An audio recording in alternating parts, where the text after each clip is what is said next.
Dr. Eric Kelly III and a host of phenomenal speakers from all around the globe for this 7-day virtual event that you don't want to miss. The mission of the Black Business Expo is to raise scholarship money from kids all the way from high school all the way from college. The Black Business Olympics is one of the largest Black business showcases in the world. It is an opportunity for businesses and companies to showcase their businesses globally. We are going to be giving away laptops up to $5,000 away to students. Again, I'm Olivia Appleberry, the founder of 2 Cents Finance and one of the speakers for the expo. I am so excited to see you there. For more info, go to www.blackbusinessexpousa.com or call 919-308-9090 and hope to see you there. I am Black Business. From the moment I wake until the time I sleep. Yes, I am Black Business. I am Black Business.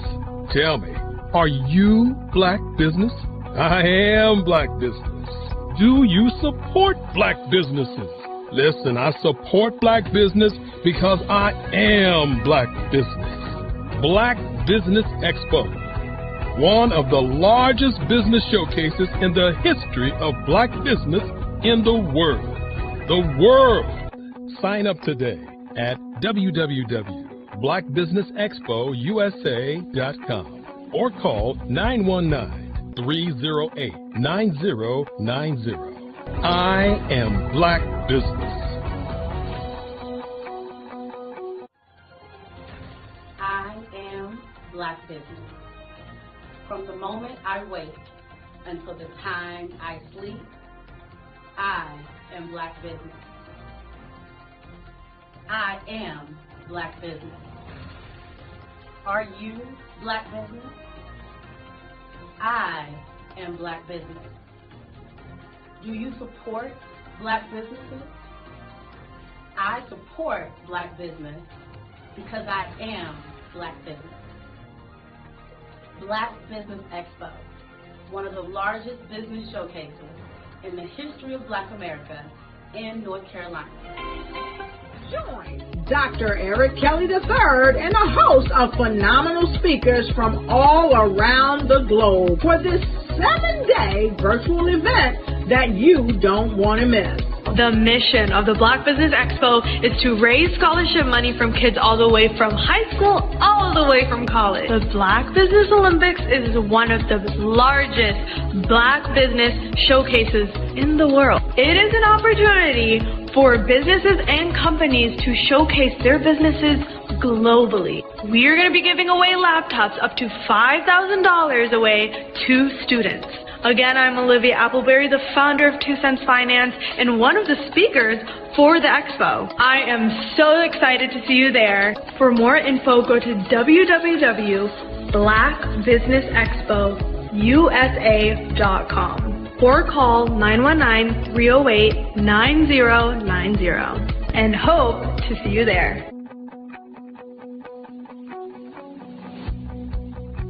I am Black Business.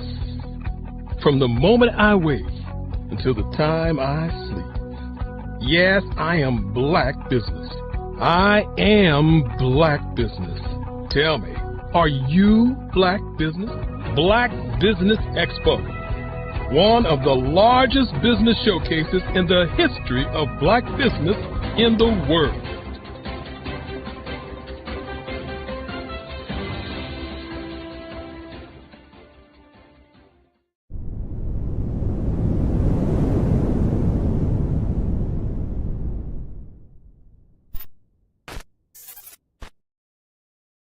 Are you a Black entrepreneur with a vision for global success? Are you ready to take your business to the next level? Introducing the Black Business Network, BBN, one of the largest Black business showcases in the history of the world. The only 24/7 global multimedia ecosystem dedicated to connecting and promoting Black entrepreneurs, brands, and businesses globally. With BBN, you can sell your business now 24 hours a day to over 200 countries. Reach a global audience in real time, build trust, and generate leads like never before. Access a world of opportunity with our live streaming and replay platform, featuring on-demand content, documentaries, and exclusive interviews. Get your exclusive, one-of-a-kind Black Business magazine covers that feature you and your amazing business today. And tap into our Black Business Global Chamber of Commerce, where your voice will be heard globally with over 1 million business owners. Learn the insights and strategies that Black entrepreneurs are using to grow today. Power your business with the Black Business Black Credit and Debit Card. Get cashback, access microloans, and build your business by doing business with Black businesses worldwide. Stay ahead of the curve with the Black Business World Report, our yearly intelligence magazine, providing industry trends, government programs, funding alerts, and so much more. BBN is more than just a network. It's a revolution. It's a global movement, uniting Black entrepreneurs from over 200 countries to share knowledge, build relationships, and create economic empowerment. And for corporations, BBN offers a unique opportunity to demonstrate your commitment to diversity and inclusion and access. Submit your corporate commercial today. Sponsor BBN, reach a targeted audience, and support the growth of Black-owned businesses. Our Black Business Ambassador program provides support and detailed information on all activities. From onboarding to mastermind think tasks, they cover it all. Whether you're looking to expand your business or your viewers, BBN brings together the tools, talent, and technology needed to grow Black-owned businesses worldwide. It's where we speak, sell, connect, and rise. Live and on demand. Join the Black Business Network today. Visit bxtv.org to learn more and unlock your global potential. Where business is broadcast live. Where the future is today. Call 919-308-9090 for your Black Business Fireside Chat today as we showcase your amazing business to over 200 countries. Black Business Network, one of the largest Black business. You are in the right place at the right time. The Black Business Network opens again for its Black Business Olympics, a 24/7 broadcast on business, strategies, global branding, social media marketing, finance, advertisement, and much, much more. Featuring the top, most powerful entrepreneurs and speakers and thought leaders from all around the world as they gather together for this phenomenal event. Join the Black Business Network streaming live into the metaverse, STEM City, USA, Black Multiverse, Pod TV, Roku, Hulu, iHeartRadio, Apple TV, YouTube, TikTok, Instagram, Google Podcasts, Facebook, LinkedIn, IBM TV, Spotify, and Twitch. Tune in today and be a part of this amazing movement. The Black Business Olympics welcomes you.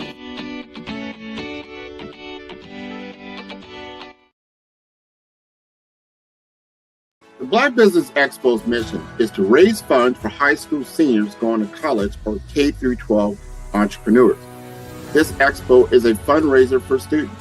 Please, you may go to www.blackbusinessexpousa.com to donate to the scholarship fund or use the Cash App at $BBXUSA. Our goal is to give laptops and up to $5,000 to 10 students. Students can register online at www.blackbusinessexpousa.com. Every dollar counts. Please donate to the Black Business Expo USA Scholarship Fund.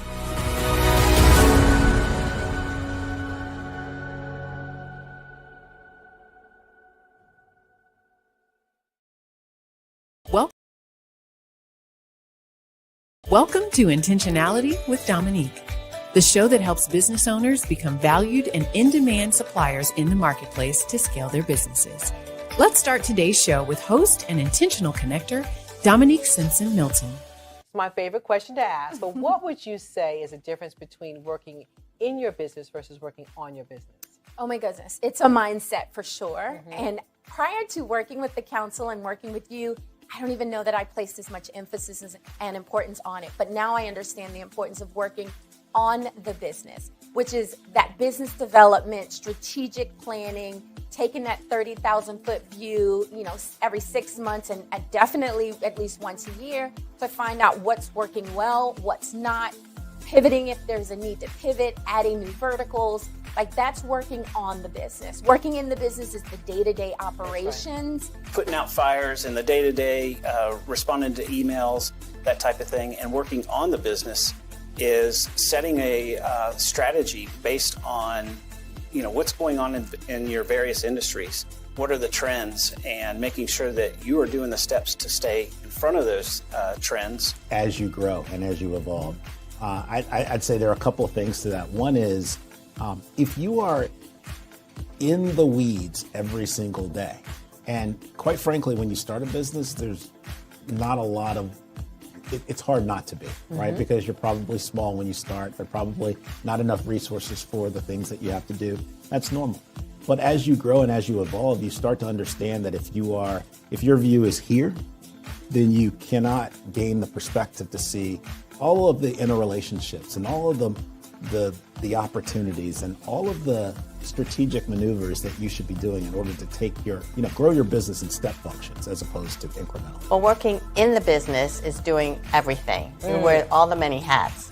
Working on the business is finding out what hat you like and then being able to put in processes, systems, people that will help complement your skills. Chasing the dollars, trying to make sure payroll is done. You have enough work to cover payroll and $2 or $3 in your pocket. The next thing you know, year after year, you're in a rat race. You never been trained to develop your business or to take it to another level. As long as I can focus on where we are going, because no one else is doing that in the company, except for me.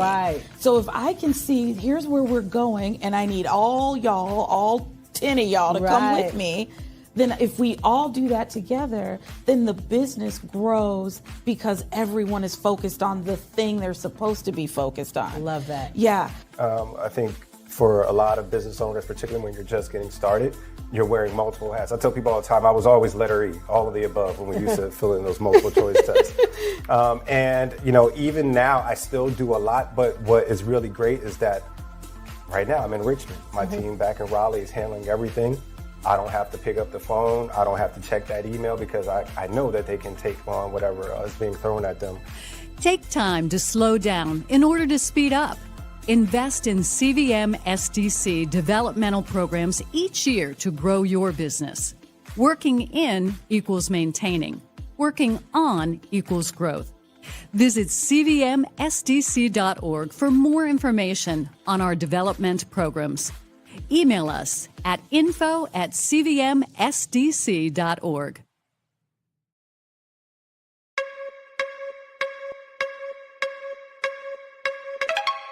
We're headed to the Holy City.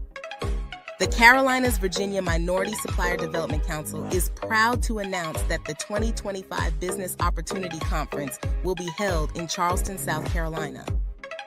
With support from our 2025 title sponsor, Sunoco, the event will once again feature the Scholarship Swing Golf Tournament curated by West Carey Group and Styra, and host the welcome reception at the International African American Museum. Tickets are on sale now. We look forward to seeing you in Charleston August 3rd through the 5th for the Business Opportunity Conference.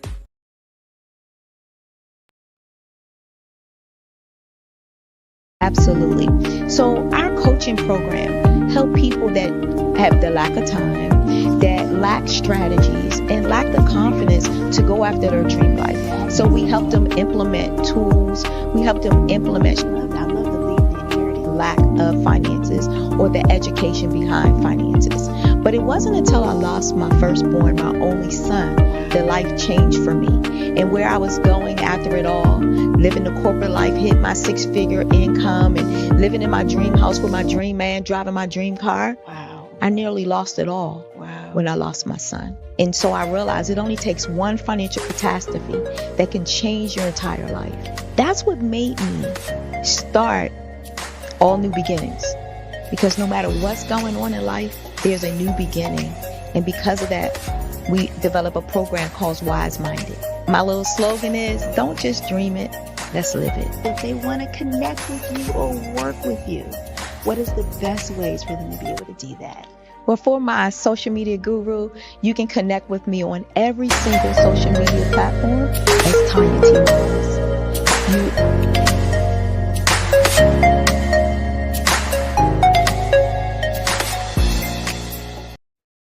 Hey everyone, it's Grant McGaw, CEO of 5-Star BDM and host of the award-winning Follow the Brand podcast and TV series, where I help you to build a 5-star brand that people will follow.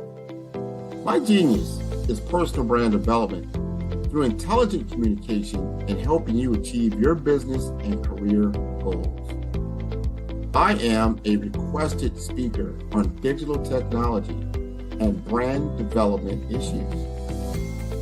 I want to work with you to increase the value of your current opportunities while attracting new ones.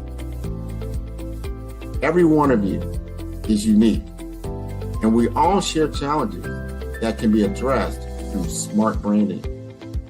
As a super connector, I work with you as an executive coach to guide you along the complicated business and career development road, providing the enhancement tools and information you need to succeed. Together, I will help you succeed in today's challenging business climate. I will evaluate and measure your progress. Best of all, I am right alongside you every step of the way. Build the brand called you. Genius is coming.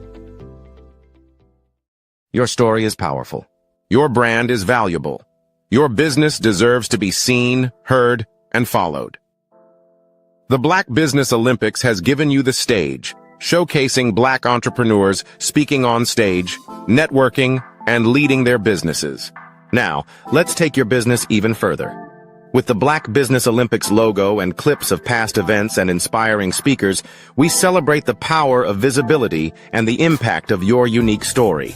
Introducing 5-Star BDM's exclusive video creation services designed to transform your Black Business Olympics appearance into a powerful marketing tool. Our dynamic approach includes behind-the-scenes shots of video editing, branding consultations, and social media marketing. We take your business story and turn it into a high-impact video that attracts clients, builds trust, and opens doors to new business opportunities. With polished content, testimonials, and high-energy graphics, your brand will shine brighter than ever. Our process is simple and effective. Step 1. We extract the best moments from your Black Business Olympics speech. Step 2. We craft a compelling branded video with your business details, call to action, and testimonials. Step 3. You receive ready-to-share professional content for social media, websites, and email marketing.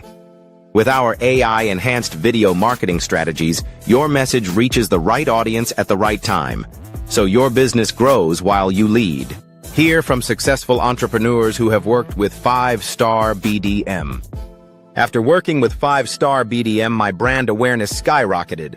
My Black Business Olympics talk became my #1 lead generator. The video they created gave me the confidence to pitch my business to major investors. Game-changing service. These testimonials showcase the transformative power of our services and the success that follows. Your business is your legacy. Your story matters. Let's make it unforgettable. Use your videos to land deals, grow your online presence, and dominate your industry. The message is clear. Get your custom video today. Visit 5starbdm.com. 5-Star BDM. We build 5-star brands that people will follow. Are you ready to be next? Email Black Business Network for your special pricing.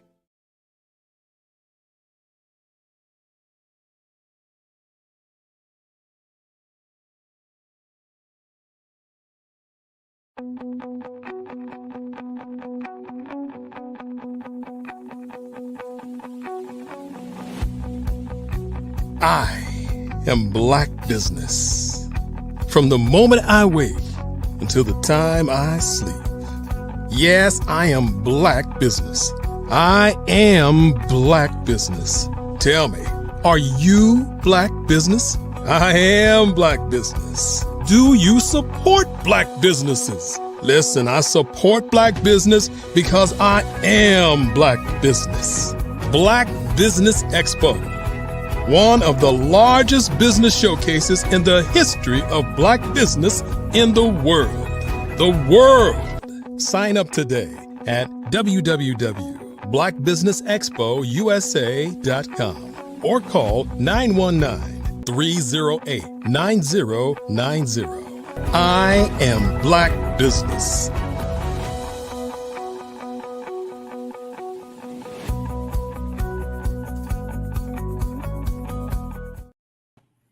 Hey, good morning, good day, good afternoon, business owners, entrepreneurs, thought leaders, and corporations, and welcome to the Black Business Network. My name is Grant McGaw, CEO of 5-Star BDM and host of the Follow Brand podcast and TV series. And I am your business moderator for this day on the Black Business Network.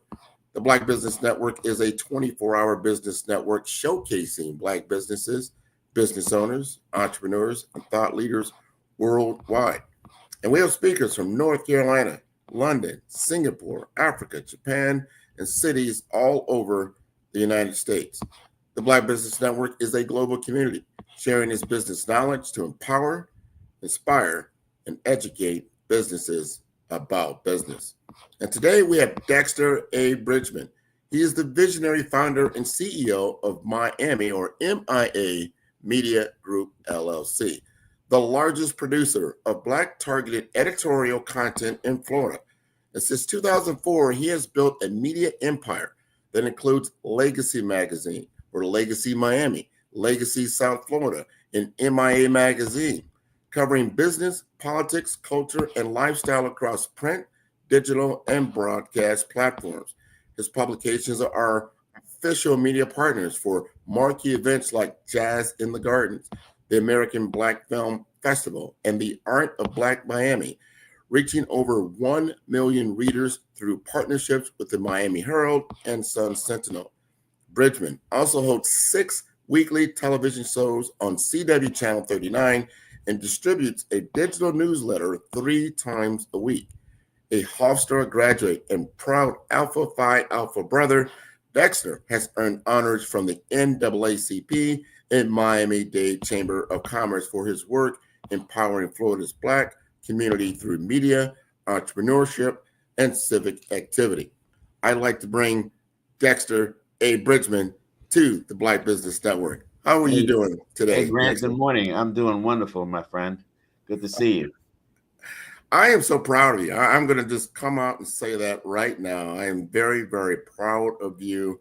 You know, I just went through your bio. I said 2004. This guy has been doing what we call doing what we're doing right now for 21 years. You have been showcasing Black excellence, Black professionals, Black educators in all kinds of different ways to get visibility. And you featured me twice in a couple of different acknowledgments and recognitions. And man, I just wanted to put that out there right here, right now. I'm very, very proud of you. But I want you to tell us your origin story, Dexter. Like, how did you become this media mogul in South Florida?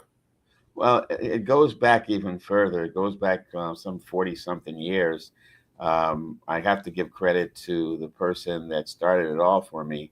I had an opportunity to meet Earl Graves, the former founder and CEO of Black Enterprise magazine. And I had an opportunity to tour his office when I was 19 years old on an office tour, like a student type of summer program. And when I walked into his office, he had 2 floors on Madison Avenue. And I don't know if you want, back in, but that would have to be 1980. There weren't too many Black people having offices on Madison Avenue, and yet alone having 2 complete floors that belonged to his company. I was just so impressed. And his office was as big as my house. And had dollar signs on his office, and he had a picture of just about every political and business leader, not just nationally, but internationally. And at the end of the tour, I looked up at him and I said, Mr. Graves, one day I'm going to be a publisher. You have convinced me that this is what I want to do. And some 11 years later, just serendipity or, just, one of these situations, I happened to get an invitation to his 25-year anniversary. And I was stood in line to kiss his ring and to say, hello, Mr. Graves. I did it. And he looked, he said, when I told him the story, of course, he didn't remember me. I mean, you know what I mean? So when I told him the story, he says, well, are you a publisher, Dexter, today? I said, yes, sir. I reached inside and said, show me what you got. Reached inside my inside pocket, pulled it out. And he started going through it. And he said, this is very good, very good. And he said, Clarence, Ed, come on over here, meet young bro. And the Clarence and Ed he's talking about is Clarence Smith and Ed Lewis, the founders, the CEO, and the publisher of Essence Magazine. He said, join me, this is young bro over here. He's on his way up. Man, you couldn't tell me I was in the highest cotton. Yeah. So I took that, and I took that experience, and I started a publishing company in New York, and I did that for like 9 years. And I happened to venture down here in South Florida because my sister relocated, and she then bought a home. She purchased a home. And I was supposed to stay for the weekend, Grant. Yeah. I'd never been to South Florida before. Man, I lost my mind. First of all, when I was taking off, I was taking off in LaGuardia, and it was 2 feet of snow, and we were the last out. So imagine not ever being in South Florida before, although I've been to the Caribbean and what have you, yada, yada, yada. But when I landed, it was 84 degrees. So I came from 28 degree weather to 85 degree weather. I had my parka on and everything, man. I was sweating. I got to my sister's car. She's like, take all that off. Like I said, I was supposed to stay a weekend. I ended up staying for 2 weeks. And, I started coming down just about every other weekend. And she said, listen, if you like it so much, why don't you move? And so, being an entrepreneur, I'm like, hey, you don't have to tell me twice. I said, I'll be here in 6 months, Grant. I was here 6 months to the day. May 4th, 2004 was when I was 6 months to the day that I said I would be here. And I started my publication. I had I didn't know what I wanted to do, Grant. I was very successful in New York. I had some money, and I was just going to take things easy. Maybe a little. I was 42. I said, a little retirement, whatever. I'll figure everything out later. But I saw a Miami Herald article, and it said, introducing South Florida's top realtors. Now, Grant, when I came down here in 2004, it was at the peak of the real estate industry. South Florida was still very affordable. And let me tell you something. It didn't matter who I met. I could have met a doctor, a lawyer. I could have met you. I don't know. Do you sell real estate, Grant? I did not. Okay, you did not. You're one of the few people that didn't. Probably. Everybody. If I met the president of Burger King, he would say, hey, my name is John Smith. By the way, I'm the president of Burger King, and I sell real estate. Oh, yeah. So I'm like, how could that be one Black person on that list of 50 people? So they had like 45 men that were either white or Hispanic. And then they had 3 white women and like 2 Hispanic women. Mm-hmm. And I'm like, not one Black person could make that list. So I said, you know what? This is what I'm going to do. And I went to some journalists and I told them that I'm going to start this publication that's going to feature Black excellence and what have you. And they're like, good luck. Good luck. I can only think of 1 or 2. And these are our Black journalists working for the Miami Herald, working for other entities. And I'm like, really? But I didn't look. I'm like, well, that's your experience. It ain't going to be mine. So in November, I came out with my first issue. And November of 2004, I came out with my first issue, my first power issue. And here I am 21 years later, never missed an issue, regardless of the situation, regardless the crisis in 2008, regardless of COVID, regardless of what's happening now with the tariffs and businesses pulling back, never missed an issue, and we are doing very, very well beside all of that, because we have I've worked very hard to put. It's not just about me, Grant. Yeah. I was this. It's about the people that you surround yourself with, building a good team. That's right.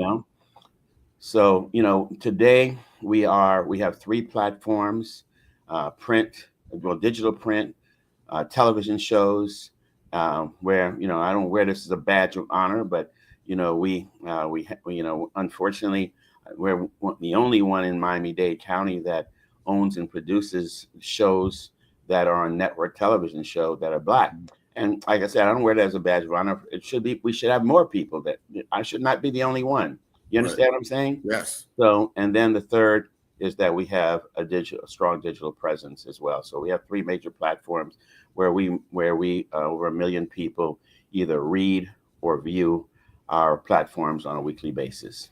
And I can attest to all that. First, you are the essence of resilience. And like you said, 21 years, not missing an issue, rain, sleet, snow. And I say that because he's from New York, because he didn't see too much. He's seen a lot of rain, but not too much sleet and snow. But me, myself, I came down in 1998. My father was here. And just like you, I used to call him on the phone. And then, be in the middle of December and I'm shoveling snow. And I say, hey, Dad, what are you doing? I said, I'm in my shorts sitting out in the backyard. Right. You know what? I'm sick of this. That's my transition story, right?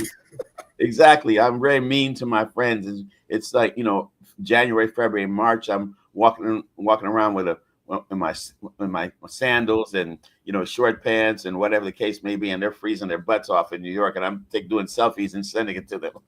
Oh yeah. So this could be you, right? Come on down. But in all seriousness, and I didn't realize you started with the Power Edition.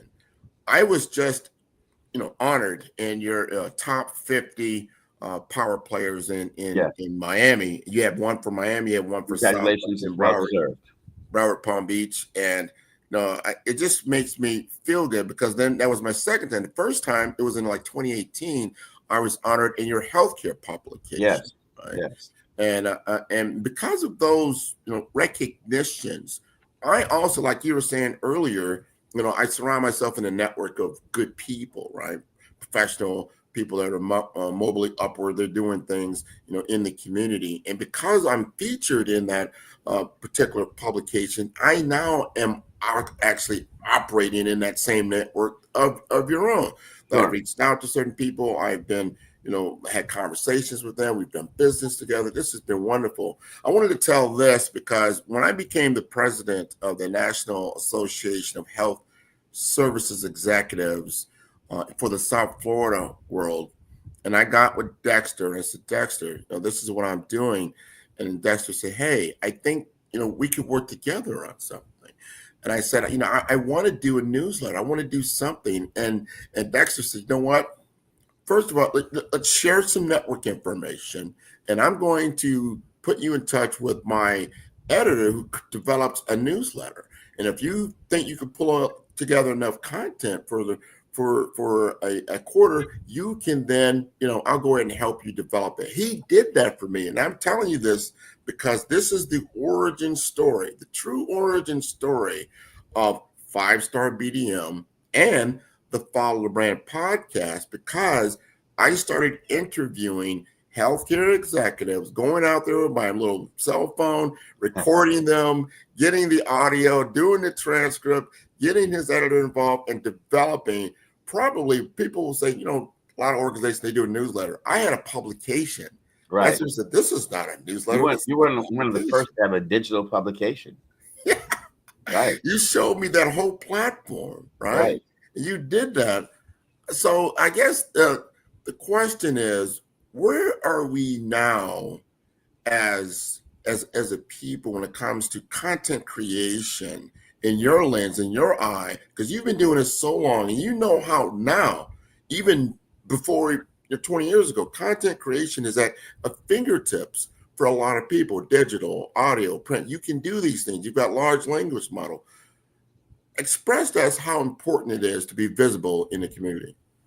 Well, it is, but I will tell you, there's content creators who are journalists, real journalists who went to college and took journalism courses and so forth and became reporters and editors and what have you. And then there are content creators who have opinions, whether they have a written opinion or they have a broadcast opinion. And, you have to give them their due, because that is where the society is going. But at the same time, they don't play the same rules that I do. You know what I mean? I have to, as a journalistic organization, an award-winning journalistic organization, I have to play by rules that are set by guidelines. If you're Michael Smith or Michelle Jones and you're not a journalist, but you have an opinion and your opinions are popular, you can talk about whatever you want to say. You can curse, you can do whatever, and it could be as wild and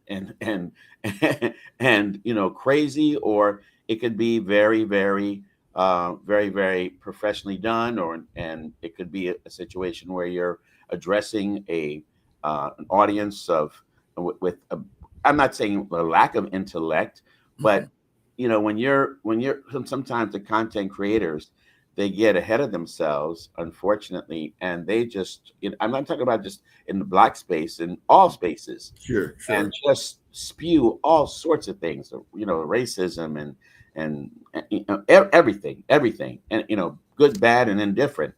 So as I said, it's good, and then it's good, but and it also has its drawbacks as well. But in my space, in terms of the world is changing and evolving and what have you, I just recently switched over in December from print to all my publications are now digital flip books. Yeah. Because guess what?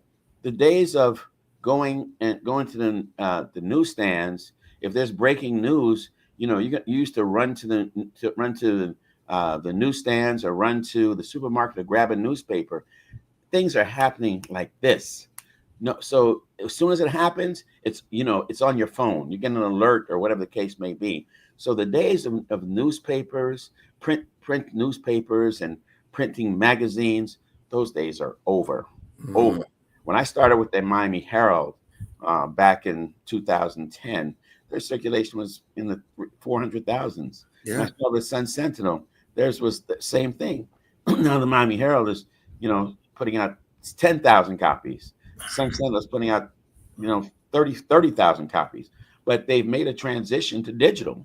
So that's not where their strength is. They keep those publications just because, and one day you're going to wake up and they'll say Miami Herald, Sun Sentinel is no longer printing, and this is the way of the future. A lot of major publishing companies throughout the country are all digital now.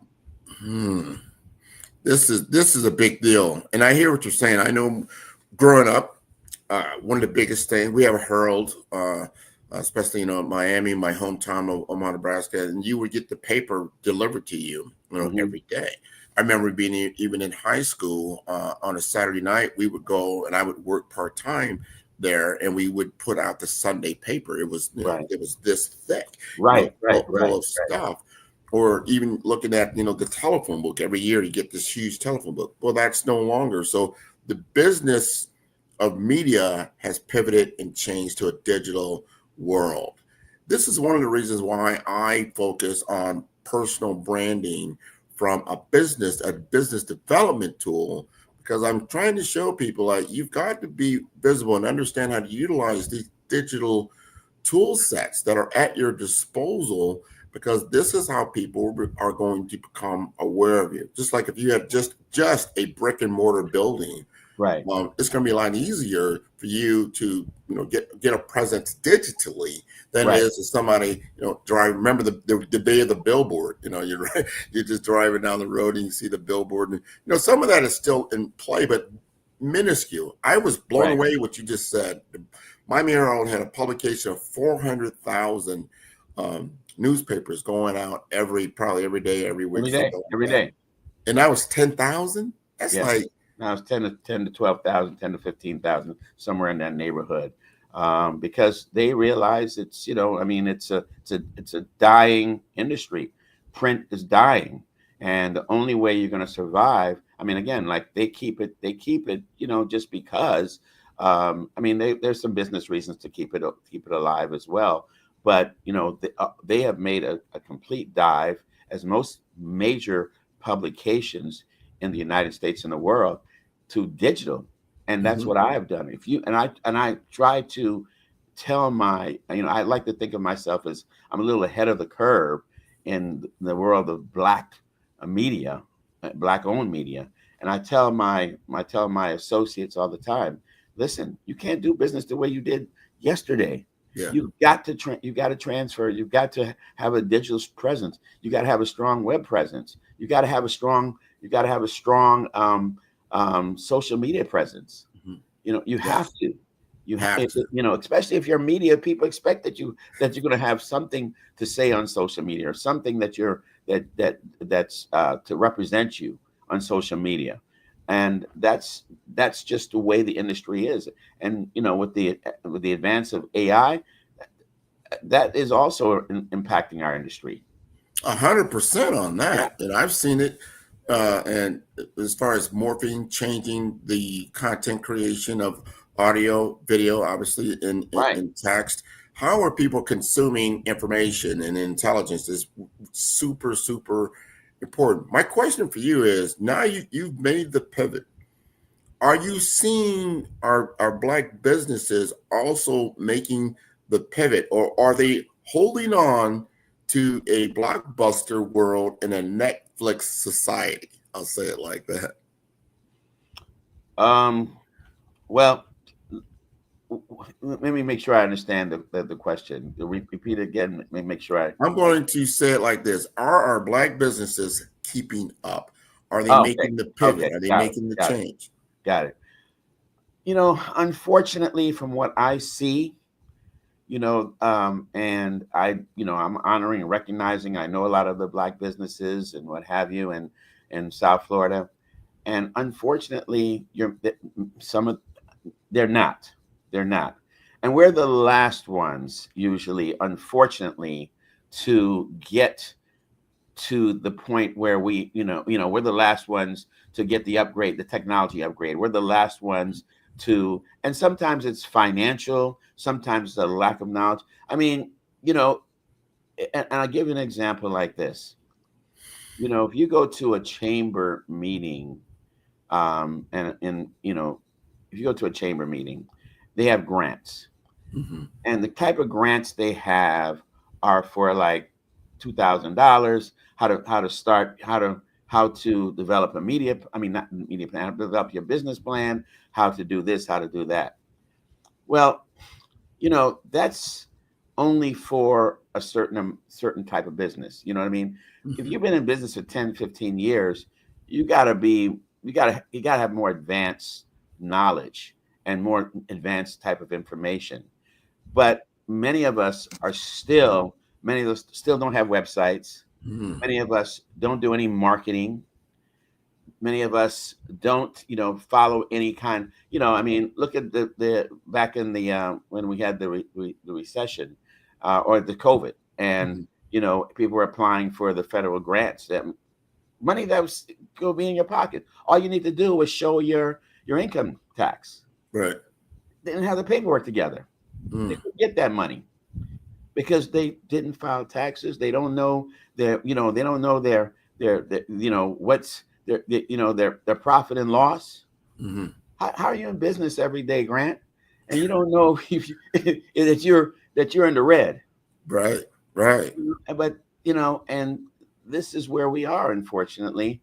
But thanks to organizations like yours, that, you know, you're and when you're talking about it, you're giving an opportunity, or you're talking and educating and informing our community on the importance of that type of thing, because it's you know, I mean, I just don't understand it. I don't get it. I don't understand how you don't. Well, I'm a piggyback on that, and to your point, and I've been doing this now for 5+ years, just on the podcast itself, and and bringing talent to the table like yourself to educate society, because we don't want that to be an excuse. You should know. You have to know, right?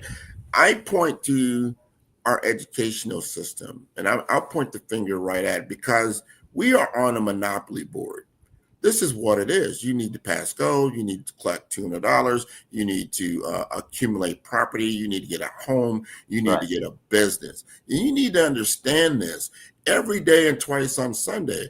However, if you look at our education system, it's really teaching you how to pass go. That's it. And if you only learn how to pass go and collect $200, that'll work in the beginning, until everybody else starts collecting property, start getting monopoly, start collaborating with other people. And all of a sudden, that same block, like you mentioned something earlier around real estate, right, in Miami. I remember coming to Miami, you could buy a really nice home for about $150,000. You really could.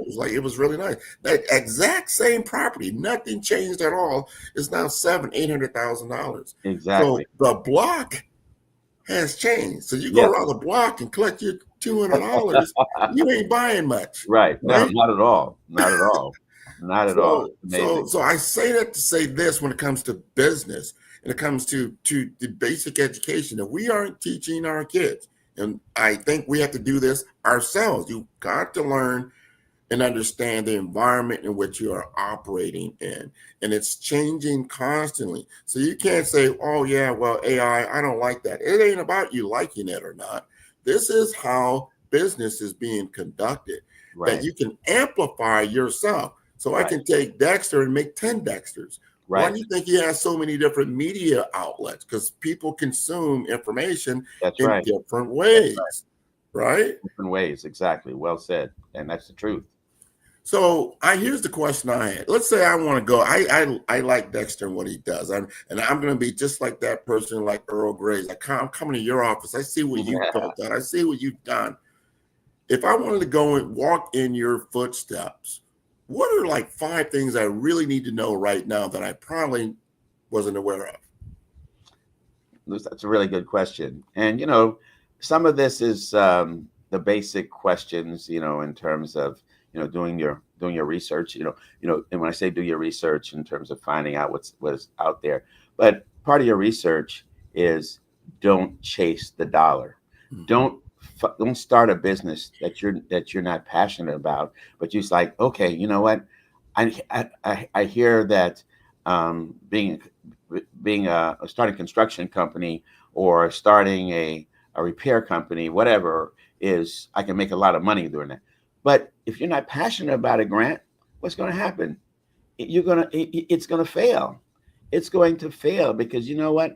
I work, and when I say this, I work 7 days a week. And it's not work, Grant, but it's not work. I enjoy it. This is who I am. This is my business. I'm passionate about it. I think about it every single day. But you know, some people say, well, don't you need to decompress or take a breath? I do. And part of that is I take a breath and I think about my business. Because you know what? Like as I said earlier, you can't do business the way you did yesterday or the day before. You know, so that's one. Number 2 is if you're on time, you're late. If that appointment's at 9 o'clock and you walk in the door at 9 o'clock, you're late. I'm from New York, man. It's a New York minute. You know, it's a New York minute, New York second. You know what I mean? You can, so be a half an hour early.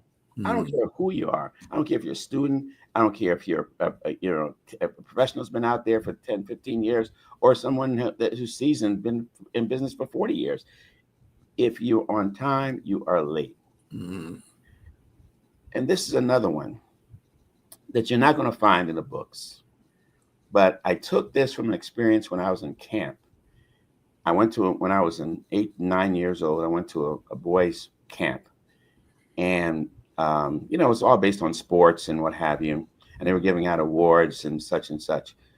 And the camp director said, "We're going to give this award. We've never done this award before, but this young man is so mannerable and is so, always thank you, please, this and that and the other." So the first award that we've ever given for manners is Dexter Bridgman. Mm. And I remember that, and I took that to the rest of my life. Manners, saying thank you, is currency. Saying thank you, may I, please, it's currency, Grant, right? Yes. Yes. Being kind is currency. Another one, you're not going to hear. The likability factor. Mm-hmm. People like doing business with people they like. Don't be an asshole. Excuse the expression. Don't be a jerk. You can say there are a lot of people who are successful who are jerks and people don't like them. They get their comeuppance. Trust me, they do. Yeah. But the people that are likable and the people who do things always the right way and making sure that they take care of everything, they're always looked after. I have clients that will say to me, Dexter, we don't have much of a budget, but I'm going to get you more money. Yeah. Guess what? They do. Because why? They like me. And why do they like me? Because I like them, and I'm kind and I'm considerate. I'm polite to everyone. Everyone. Not just my clients, everyone. Yeah. You understand what I'm saying? I like you. Yeah, I like you too, man. That's why I'm here. I assume, right? with cause, without Exactly. question, you talk about manners as well. Appreciation goes a long way. You gotta appreciate that. Absolutely. And like I said, and the things about making sure that you do things the right way. I mean, I'm from a business perspective, having morals and ethics are also incredibly important. Mm-hmm. Incredibly important. I tell people, guard your reputation and your name jealously. Jealously. Yeah. You understand what I'm saying? I do. Make sure that your name is always upheld. I mean, it's not a matter of, doing this. It's not about bragging. It's just about doing the right thing. Guard your name and your reputation jealously. You couldn't say that. You got to say that twice. As someone who does personal branding, I understand exactly what you just said. Because the thing about when this digital age is that your reputation is going to travel lightning fast as before, because your reach went from this to this. Right. So understanding that and how you're truly viewed by especially your target audience, who do you want to truly influence, goes a long way.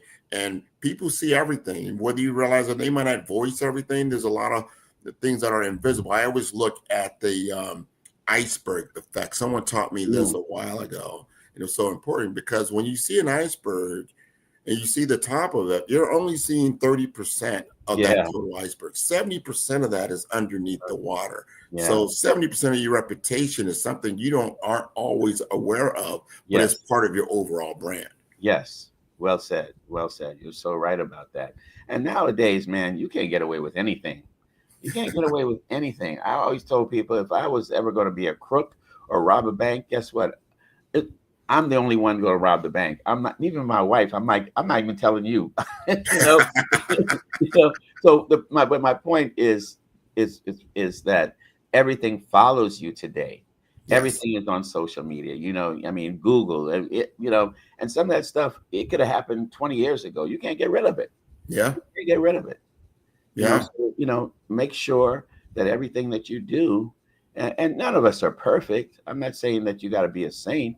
But just make sure that you, again, part of guarding. Be intentional. Be conscious.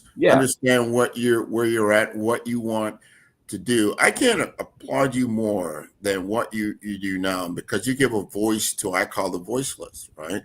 You're giving people a platform that haven't had. And unfortunately, here it is 2025, and some of those same things still happen when they come out with these, Forbes lists and other big publications that come out with their list of people, and you're like, wow, I still question that a lot of times. Like, no one of color at all.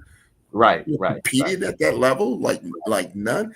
Do you think that's a matter of influence because they're not in their particular circle of know, like, and trust, or what is that? Well, remember, I just gave the example of how I started my media company. When I said, you had this 50 people, you mean tell me that no one could have been on that list? You mean no one could be on that Forbes list? You understand what I'm saying? Yeah. Other people could not be on that Forbes list or other lists. One of the, basically, and I always tell people to make sure you have a 30-second, a 30-second pitch. Yeah. Somebody says, "Who are you?" Yeah. And ours is very simple. We educate and inform and editorialize the success and the achievement of the Black South Florida community. Nice. Real plain and simple. You know what I mean? Yeah. Real plain and simple. And I say that because of the fact that, many awards are given through, companies give an employee of the year or this, that, and the other. Many of our people who are well-deserving don't get those opportunities. So, we try to make sure that we honor and recognize people in all aspects of professions. So, you were recognized in the top healthcare issue. We honor and recognize Black educators. We have the 40 under 40, the younger one, and then of course the gold standard, is the where we honor and recognize the 50 most powerful and influential Black business leaders for the year. And I'm so happy when I'm in a room and someone's being honored or recognized, and someone's getting ready to introduce them.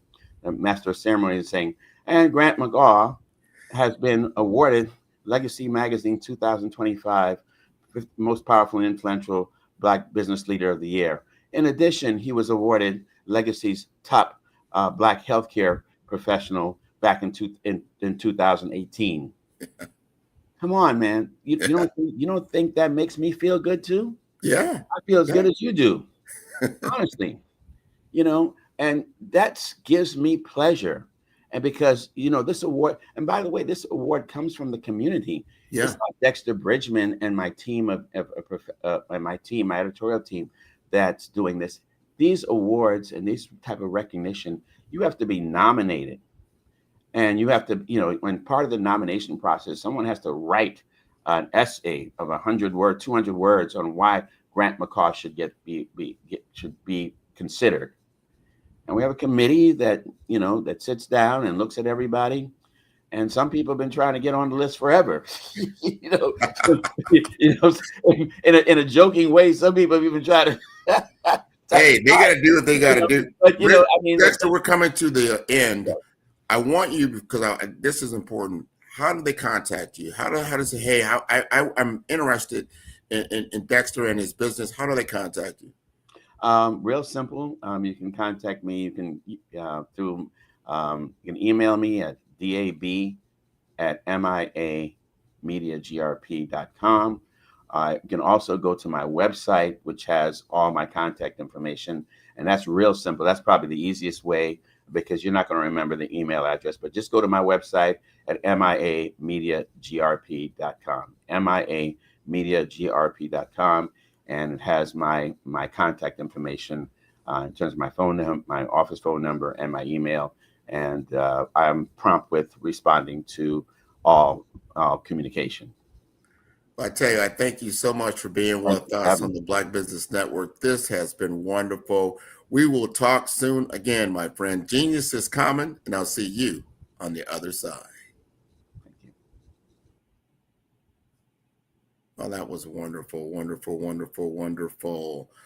I want to remind everybody that the Black Business Expo's mission is to raise funds for our K through 12 entrepreneurs. This expo is a fundraiser for students, and you can go to www.blackbusinessexpousa.com to donate to the scholarship fund. Now you can use the Cash App that is on the screen below. That is $BBXUSA. Our goal is to give laptops and up to $5,000 to 10 students. Students, you can register online at www.blackbusinessexpousa.com. Every dollar counts, so we want to remind you to donate to the scholarship fund. And we want to thank our Black Business Expo USA sponsors for July 2025. They include NC100, Moody Capital Partners, Suede Soul, 5-Star BDM Media, Lotus for Shade Coaching and Training, Carolina, Virginia Minority Supplier Development Council, Step Management, Hello LLC, BHS and Associates, Margie McLean Foundation Incorporated, Genius is Common, Earth Essentials, Milani Shani Global, Executive Success Woman Success Institute, The Quality Coaching Company, Superwoman Business Services, Creative Force Studios, Lee Entertainment, Artistic App Design, Black Business Expo USA, and Genius is Common. And I will see you on the other side.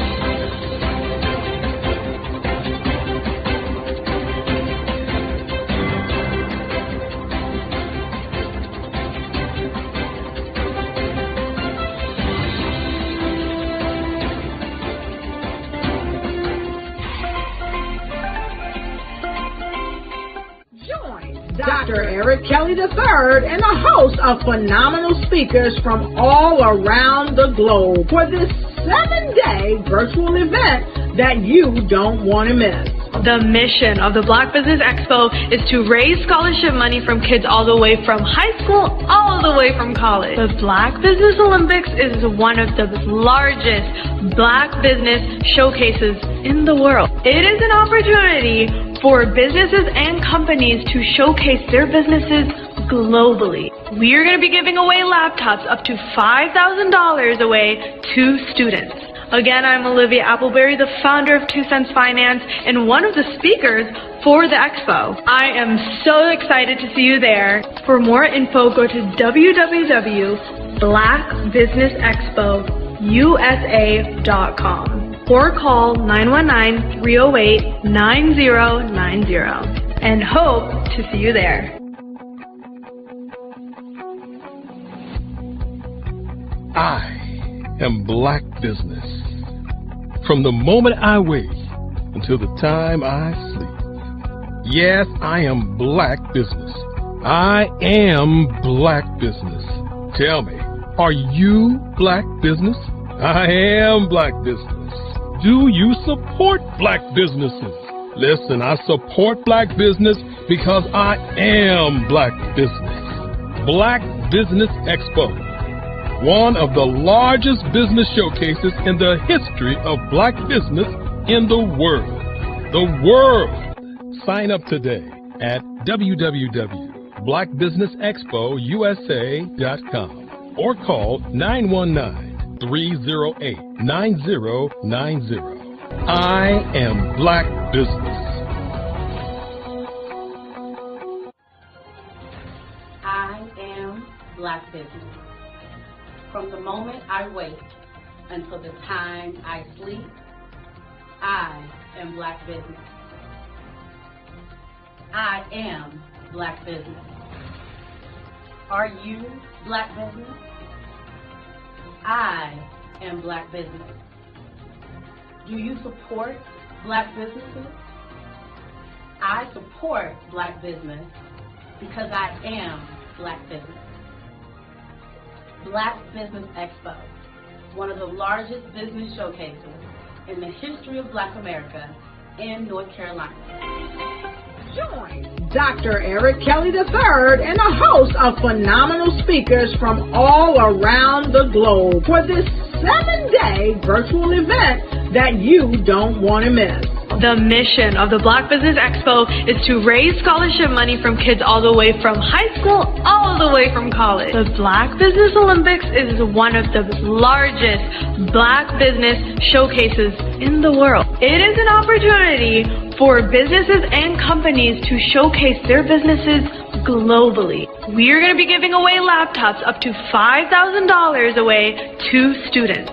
Again, I'm Olivia Appleberry, the founder of 2 Cents Finance and one of the speakers for the expo. I am so excited to see you there. For more info, go to www.blackbusinessexpousa.com or call 919-308-9090 and hope to see you there. I am Black Business. From the moment I wake until the time I sleep. Yes, I am Black Business. I am Black Business. Tell me, are you Black Business? I am Black Business. Do you support Black businesses? Listen, I support Black business because I am Black Business. Black Business Expo, one of the largest business showcases in the history of Black business in the world.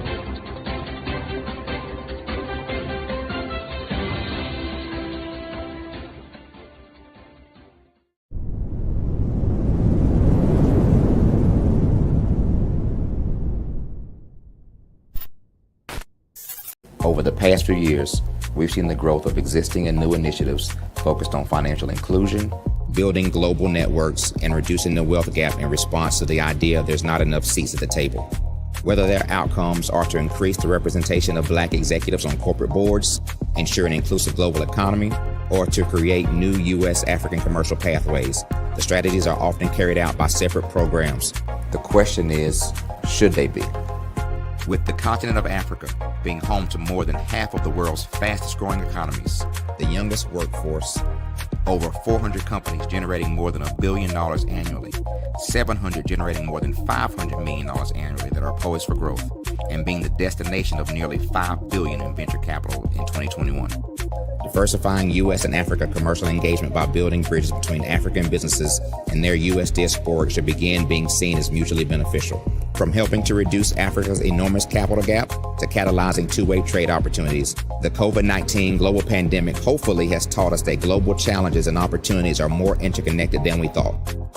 During the pandemic, African companies like Unicorn Flutterwave, insurance provider Reliance Health, ride-hailing app Yasir, and 54Gene, the continent's first bank of DNA on people of African descent, prove that when African companies have access to networks, capital, and information, they grow big, grow fast, and create solutions that are valuable to the world. This is why Be Direct was created. We are the first U.S.-based but African-centric board preparedness and board search company designed to connect U.S. Black talent and corporations to African businesses. Unique and fundamental to Be Direct's success is our process of helping board candidates adapt their experience and networks to an African context before they're connected to high-growth companies that are looking to locally and globally scale. From our focus groups with African business execs and government leaders, we don't ignore the sentiment that business is easy, but people are hard. Having a pool of board candidates with hard-to-access networks and extensive experience across the business life cycle, including successfully raising capital, is table stakes for an initiative like this. So yes, we have that. But corporate or entrepreneurial success in the U.S. does not guarantee success in Africa. Developed alongside industry partners on the continent, our training program, Be Direct Prep, is designed to transpose their experience to create cultural comfort, understanding, and a commitment to helping businesses in Africa scale. Our board governance sessions are African continental and country specific, integrated with cultural awareness and dexterity training, masterclasses led by African industry execs, and mentoring and coaching from African continental-based facilitators. But even more unique to Be Direct Prep, we cap off our training program with an immersion trip to help candidates that have not been to Africa before see and feel Africa's complexity and opportunity from African soil. We all know traditional network-based board placement has historically left a lot of us out of ever really being in the paid board pipeline. Our strategy supports the work of many great organizations that are successfully filling seats at U.S. board tables by creating more tables for those that are still left on the sideline. It's time to start seeing the role and value of U.S. Black talent and businesses on the continent of Africa differently. Old perceptions and habits limit economic inclusion. Let's transition Black talent and the African businesses they will support from the periphery of the global economy to its core. Living in a global lockdown, we all know now how fast local and global economies can change, and see the value of having businesses that hire, strengthen local value chains, and even grow globally. Status quo in any form holds back progress. We must democratize U.S.-Africa commercial engagement by socially and economically connecting cultures that have long been disconnected.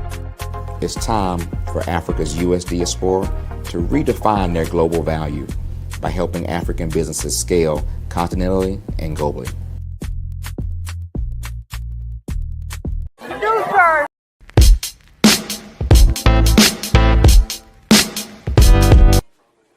So are you going to the Christmas party on Saturday? Of course. What do you think folks will say if my wife and I didn't show up? Plus, they miss my dance moves. Please, those moves from the 80s? Seriously lame. Lame? Well, maybe a little bit, but this chief of surgery always gets the party started, sister.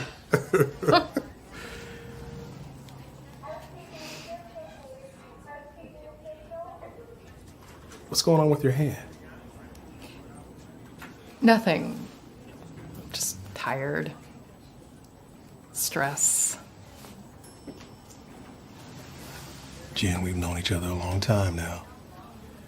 And we've always been honest with each other. What's going on? Come on, Mark.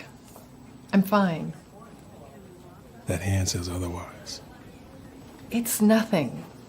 Look, this does not interfere with my ability to do my work. Jan, until you get a complete workup, you know I can't let you back in the operating room.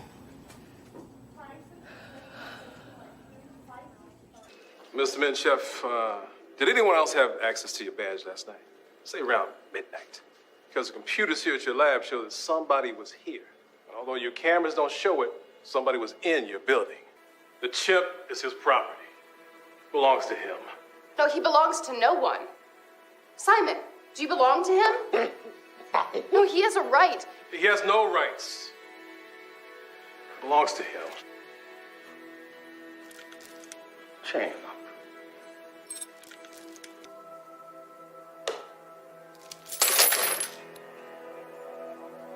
Wrong? He just wrote free man. I am not chaining him up. Hey, man, where's the bathroom, man? Huh? You know you're the only one, right? Right, and she's number 2, and that one's number 3, and number 4. All of this stuff, it's not pleasure. This is business. It's not. Relax. Enjoy yourself, all right? You know where they are. I know you know. You're just lucky I'm a nice guy. This house is for sale. You go in and act like you want to buy the place. Look around. Find out where you want to go. That way you'll know the floor plan. Aren't you worried that they might call the cops afterward? No. Because when he gets back, we gonna kill him and his wife. Lock this up. Somebody forgot to throw away the key.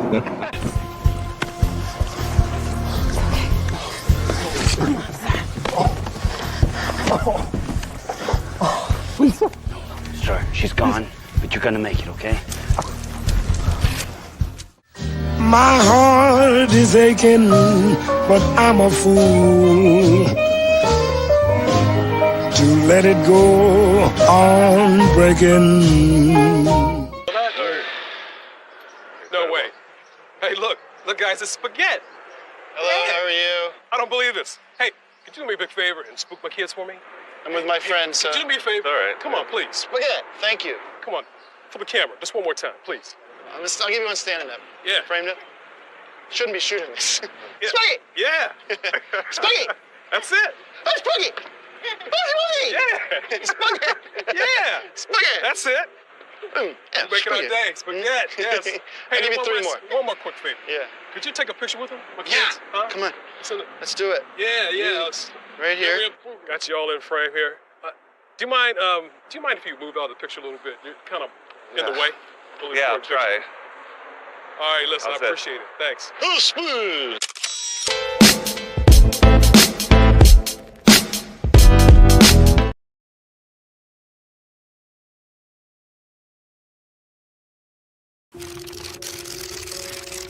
Bravery is not the absence of fear, but the ability to overcome it.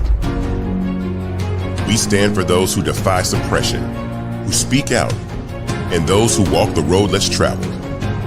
Everyone deserves to be seen and their voices to be heard. We're sparking a movement, growing a community of creators united by the desire for freedom, choice, equity, and ownership. At Fanbase, it's all for one and one for all. We support each other to guide, promote, and uplift you in a place where you can unapologetically be yourself. A place where your voice, ideas, and creativity are not just welcomed, but celebrated. We are Black founded, minority funded, and supported by a diverse, inclusive, powerful community that believes in the strength of authenticity and individual choice. Regardless of success or background, we welcome you. The marginalized, the underappreciated, the successful, the superstar. We're for all who seek a space to express themselves freely, where they are rewarded for being their authentic, true self.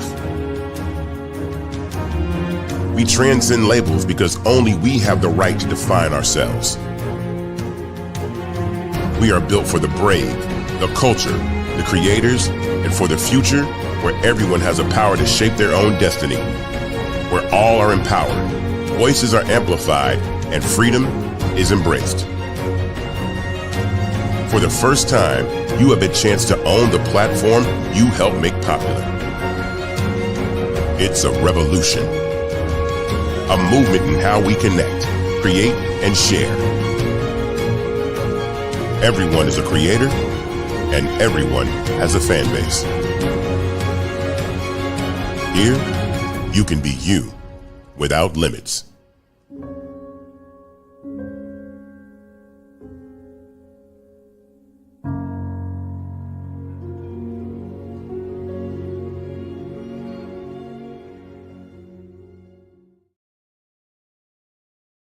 Welcome to Intentionality with Dominique, the show that helps business owners become valued and in-demand suppliers in the marketplace to scale their businesses. Let's start today's show with host and intentional connector, Dominique Simpson-Milton. My favorite question to ask, but what would you say is the difference between working in your business versus working on your business?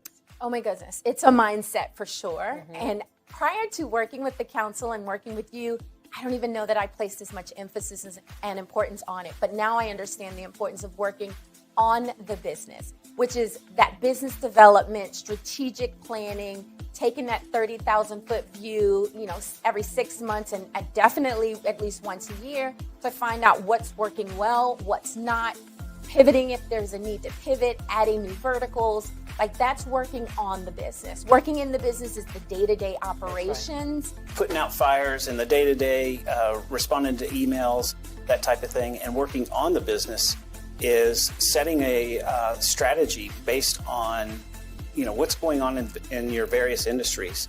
What are the trends, and making sure that you are doing the steps to stay in front of those trends. As you grow and as you evolve, I'd say there are a couple of things to that. One is, if you are in the weeds every single day, and quite frankly, when you start a business, there's not a lot of, it's hard not to be, right? Because you're probably small when you start. There are probably not enough resources for the things that you have to do.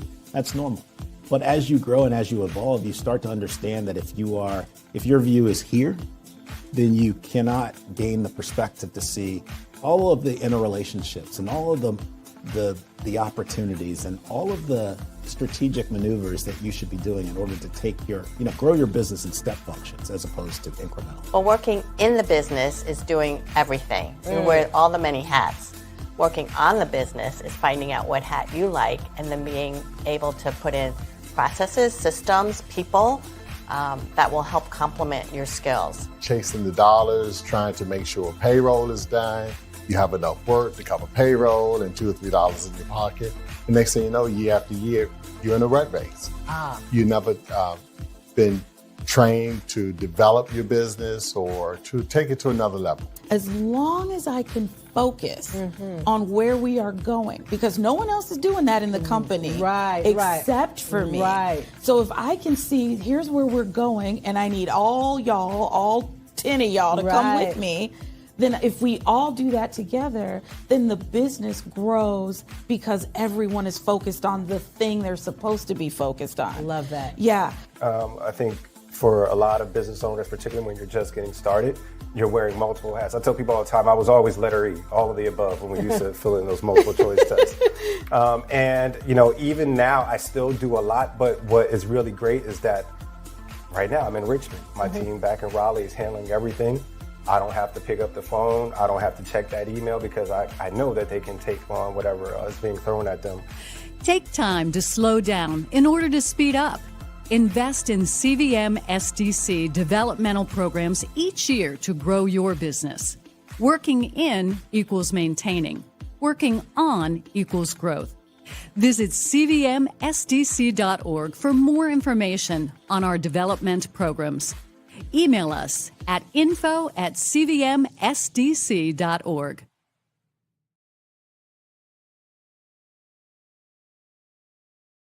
You are a Black-owned business and you're looking for new ways to expand your reach.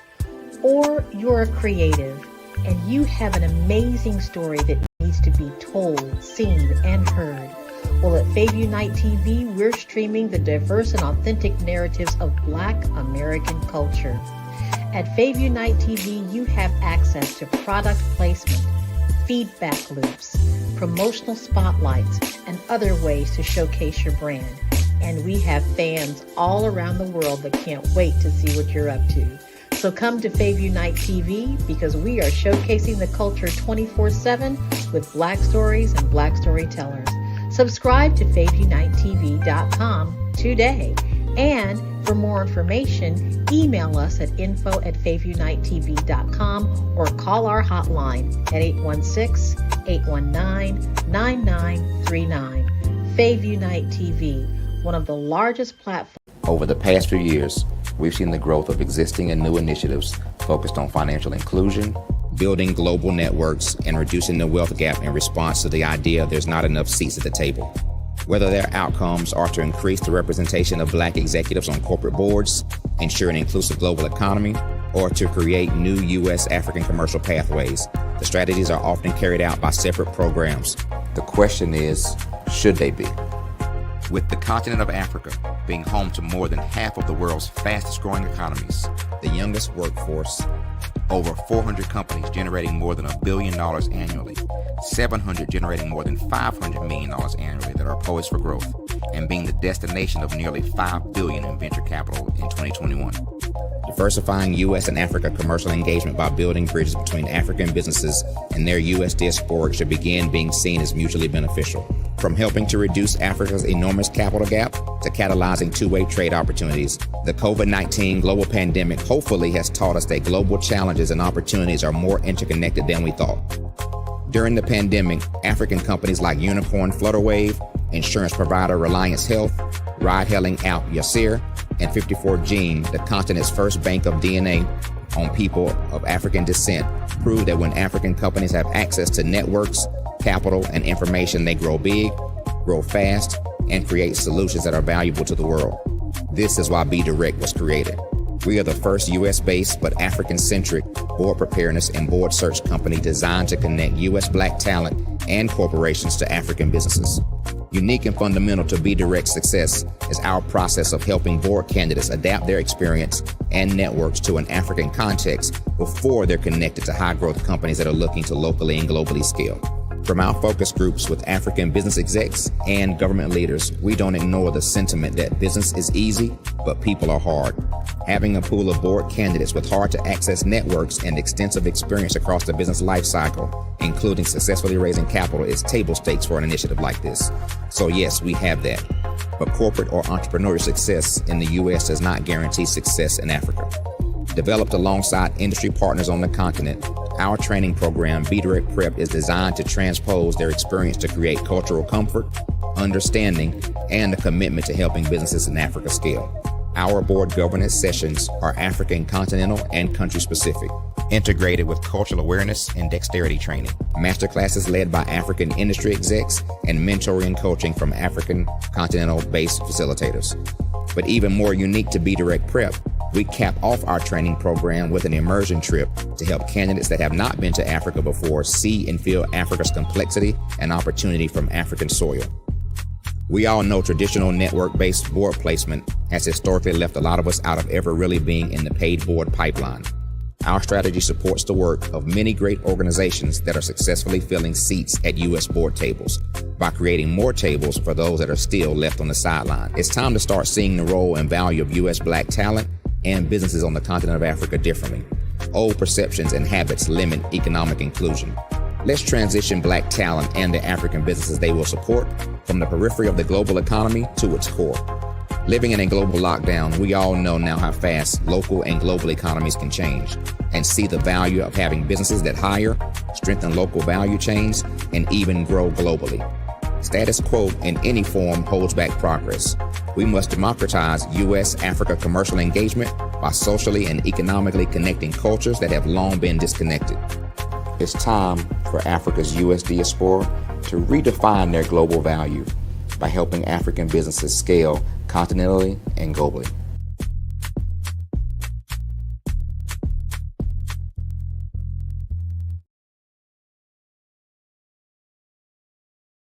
Sometimes you got to hear the news from the Black perspective, and more specifically, Black publishers. And that's exactly why you have to download the Hey Ty app, the largest mobile app delivering breaking news, videos, and podcasts from 200 of your favorite Black publishers. Yes, 200 Black publishers delivering news as it happens, literally all in one app. Go to hayty.com or download the app in the Google Play Store or Apple App Store. It's completely free, along with information that you can trust, so go check them out.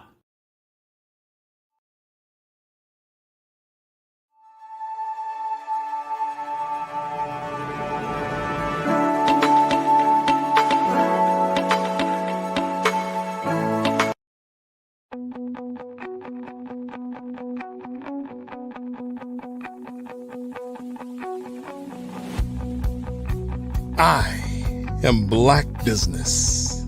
From the moment I wake until the time I sleep. Yes, I am Black Business. I am Black Business. Tell me, are you Black Business? I am Black Business. Do you support Black businesses? Listen, I support Black business because I am Black Business. Black Business Expo, one of the largest business showcases in the history of Black business in the world. The world! Sign up today at www.blackbusinessexpousa.com or call 919-308-9090. I am Black Business.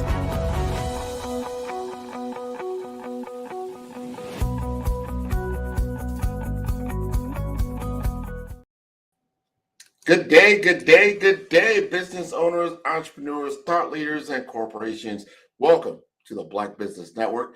My name is Grant McGaw, CEO of 5-Star BDM and host of the award-winning Follow the Brand podcast and TV series. I am your business moderator for this day on the Black Business Network. The Black Business Network is a 24-hour business network showcasing Black businesses, business owners, entrepreneurs, and thought leaders worldwide. And we have speakers from North Carolina, London, Singapore, Africa, Japan, and cities all over the United States. The Black Business Network is a global community sharing its business knowledge to empower, inspire, and educate businesses about business. And today I will be your speaker. I want to talk about one thing that has helped me in my business, 5-Star BDM, that's for Brand Development Masters. And what I do that is a little bit different for most businesses today is that I have created a top of funnel content engine in a way that does sales and marketing for me 24 hours a day. at very low cost. What am I talking about? I'm talking about my award-winning podcast. I started the Follow the Brand podcast back in 2021 with the understanding is that I had to get in front of my target audience, specifically as a solopreneur. How was I going to do that in order to present my business development services and then eventually into investment banking and things of that nature? When you're starting to build out a podcast or you have the idea to create a podcast, there are certain elements I feel that are very, very important in the development of that podcast. And the first thing you have to assume or to understand is, why are you creating it? What is the purpose of it? If it's just for you feel passionate about a certain subject, you want to get your point of view out, your particular opinion, what is that going to contain, and who again would want to listen to that? That might be okay. There's nothing wrong with that. My particular reason for developing a podcast was specifically to grow my business. And to do that in a way that, hey, I have limited resources when it comes to advertisement or paid advertisement, right? And I wanted to have a way of being able to present my product and service with me not always having to be live, having to be there all the time.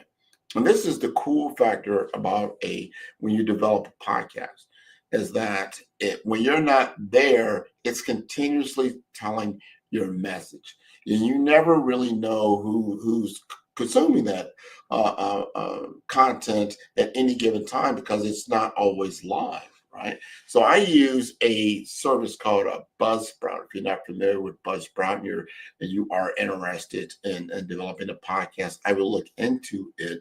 And the reason why I like Buzzsprout is because I can create one episode on the Follow Brand podcast, right? Have a beautiful interview with a guest around subject matter in which my audience is going to be interested. Usually it's going to be around healthcare, it's going to be around technology, it's going to be around finance, entrepreneurship, career development, things of that nature. And I do that in reference to, how am I going to be able to grow audience? How am I going to be able to grow sales pipeline by creating a show that I can then distribute widely? When I use the Buzzsprout platform, I can create the one show, but then it'll automatically send it out to all the major podcast broadcasting stations. So your Apple podcast, your Google, right? Your Stitcher, there's so many of them I can't even recall probably most of the different outlets that are out there, because there are about 50 or so that it goes out to simultaneously, which I love the fact that I don't have to particularly have to do that myself all the time. It's just not necessary for me to do that. That's called automation. So that type of automation is what gets my podcast so much different reach, right? So I've had clearly over, I think, like 100,000 some odd episodes that go out. And then some of those directories, as I said, like Amazon Music or Spotify or on YouTube, which I love YouTube because you can actually get an audio podcast automatically uploaded to YouTube without having to do, you just do it, set it up once, and it goes out on there. Now that's the audio version. I have a video version as well, but it'll go out on iHeart Radio, which is very, very popular. Deezer is very popular.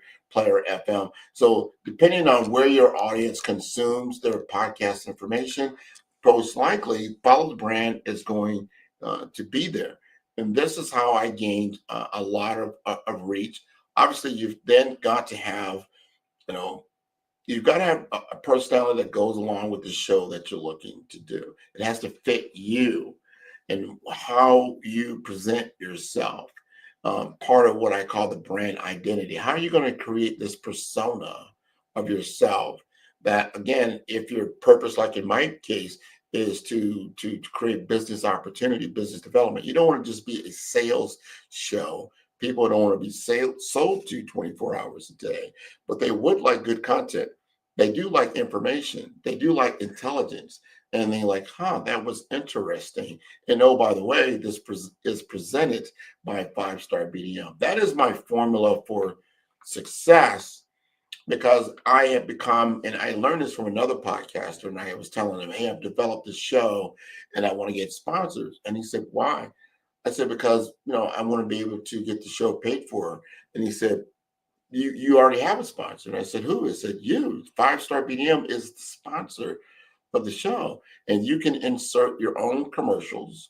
You can put your own type of spin on the content that you have that supports the show. And because it's shown 24 hours a day, you never exactly know who's listening to any of these episodes at any given time that are interested in those particular episodes. You're constantly showcasing your brand. You have the value that you're looking for. So one of the unique things about podcasting is that you have built-in brand awareness that you put into the show when you really think it through. So I told it to a number of different people, and they're like, wow, I never looked at it like that. Yeah, you can get affiliate marketing and things of that nature. There's nothing wrong with that. But always look at the point of what can you use immediately that you don't necessarily need an outside resource for. And that is your own business. And if you develop a podcast show, and what you can do, and this is another thing, how consistent can you be with your messaging? I produce a weekly show because I have the content, I have the different guests in my network that I don't really have the challenge of myself of getting guests to be on the show. It's been pretty consistent over the last 4 to 5 years because I've been intentional about it, but I was intentional about building out my network, specifically on social media and more specifically on LinkedIn, where there are professionals there that are willing to showcase their zone of genius, their subject matter expertise in the world of healthcare, technology, finance, career development, business development, all these different things that I love to talk about that fit well into what 5-Star BDM does from a service level, right? And when you have harmony on the platforms that you are looking to influence and serve, it starts to make sense. So going back to what I was saying, if you're going to develop a podcast, you want to think through what exactly are you going to present that's going to be interesting to the target market that you're looking to influence, and really think through that. I have been a career person in business development, information technology, 25, 30 years. And what came out of that when I went through my pivot and my transformation is that people really like how I had presented myself on LinkedIn and putting together different types of information and intelligence that they didn't know about in the realm of IT, in the realm of healthcare, and in the realm of finance. So I looked at that and they said, people are coming to me. And this is a very important thing. What do people typically come to you about? Not what you want to talk about always, but what do other people pick up a phone, send you a text, DM you, direct message you on social media about? What are they coming to you about? And when you really take a look at that, wow, they look to me for, in my particular case, it was a connector. He said, Grant, you know a lot of people. Do you know so-and-so? Do you know somebody that can do this type of service or work? And that became my go-to. And what I did was I developed around that the naming for the show, which was Follow the Brand, because people wanted to follow me. They wanted to connect with me. So I said, well, follow the brand, because if you follow me, a lot of people that you're probably looking to connect with are going to be on the show, right? And then it becomes an opportunity for you to learn, and then an opportunity for you to grow your own particular network. So Follow the Brand was born out of that, but it took a lot of soul searching. It didn't just come all of a sudden. It takes time to develop that because it has to be something that's well-rounded, something, and when it comes talking about the title and the purpose of the show, that can scale, that can be utilized in a lot of different formats. It's not so narrow. People like to niche down, and it's important to niche down so you're not in the commodity zone, but you don't want to be so narrow in the show's production that it can't grow. It can't become something else over time or more than what it appears right now. And so when I have something that's Follow the Brand, well, that's big. You talk about brand, you talk about business. I focus a lot on personal branding because I so important the human element, the human capital element, because without you, there is no business. And if you don't know how to digitally represent yourself and present yourself in a manner in which is conducive to what you want to accomplish, that's going to be a problem. And so it's so important to understand how to do these things. So I utilize podcasting for brand awareness, right? To grow the business. And I used it also to change the persona that I was also known for a very long time. Information technology professional.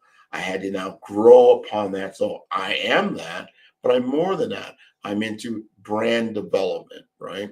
I'm into being a healthcare advocate. I am a champion for healthcare professionals. I am a champion for those that are engaging with the healthcare profession so they can get more knowledge and awareness. I would hate for somebody to get engaged with the healthcare world and not have any knowledge about what they're about to step into, because there's so many things you just don't know. It is a humongous industry. It is one of the largest industries in America, the most expensive industry in America. And it has a lot of caveats, a lot of gaps, a lot of gotchas that are a part of that. I try to educate people around that because I think it's so important. It goes back to my, part of my origin story that started the business when my father succumbed to the healthcare system from a gap in services. Not because the provider didn't do something, is not so much that the payer system did something, but they didn't do it together. And because it wasn't done together, the patient suffered, right? So you had the provider, you had the payer, you had the patient. And if those things don't gel together, you can get poor health outcomes. And that's exactly what happened. But I want to educate people around those particular things. So because my podcast is so well rounded again, I then began to layer it in certain segments. And these are things you have to look at. What is the subject that you want to talk about? What is the true subject you want to talk about with the goal in mind? So I want you to remember this. I first started talking about brand awareness. Now you've got to talk about, what is the purpose of this particular podcast? Have you done your research around it? How you're going to be resilient over time. What is the reach of this particular podcast? What is it going to be really about? So you start looking at all those things and look at the subject and the kind of talking points and the topics that you're going to talk about. In my particular case, I started out with personal branding.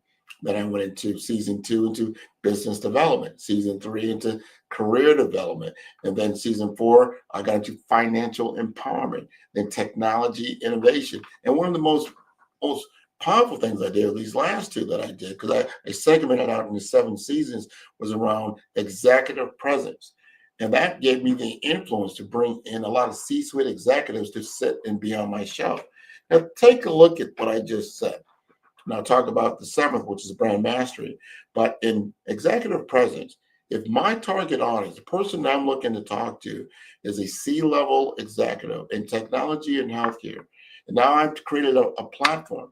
Instead of me sending them a bunch of emails, hey, sit down and talk to me, I have a service you might be interested in, or picking up the phone and trying to cold call them all day long and try to get through, right? I might not even have their phone number or the things of that nature to get through to them. It's very difficult to get in front of your target audience or your target person in today's world because there's just so many distractions. So if you're just depending on emailing someone and depending on phone calling them, depending on potentially seeing them at a business network event, and that can happen, but they're going to be pulled in many different directions. I'm telling you, you still have to do all three of those things. I'm not telling you don't do those. Yes, you do. But wouldn't it be better if you had something in front of that? And that is a content creation platform, like a podcast. I presented a podcast for this executive world of C-suite executives to give them a platform for them to come on the show and talk about their business or talk about their career. And because I did that, I now have an hour to talk to my ideal client. And they tell me exactly what's going on in their world. Don't you think by the time I then email them, they'll probably open that email, or if I give them a call, they're going to pick up the phone. If I invite them to another event or something like that, that they will probably do that because I've established a relationship, right? All right. So I want you to understand that brand identity and then the establishing of relationship. All this comes into my brave framework that I always operate in, right? BRAVE, brave, because you've got to be brave, you got to be bold, you've got to find ways in order to overcome the different fears that you may have and how you're going to accelerate and execute on your game plan to get to where you want to go.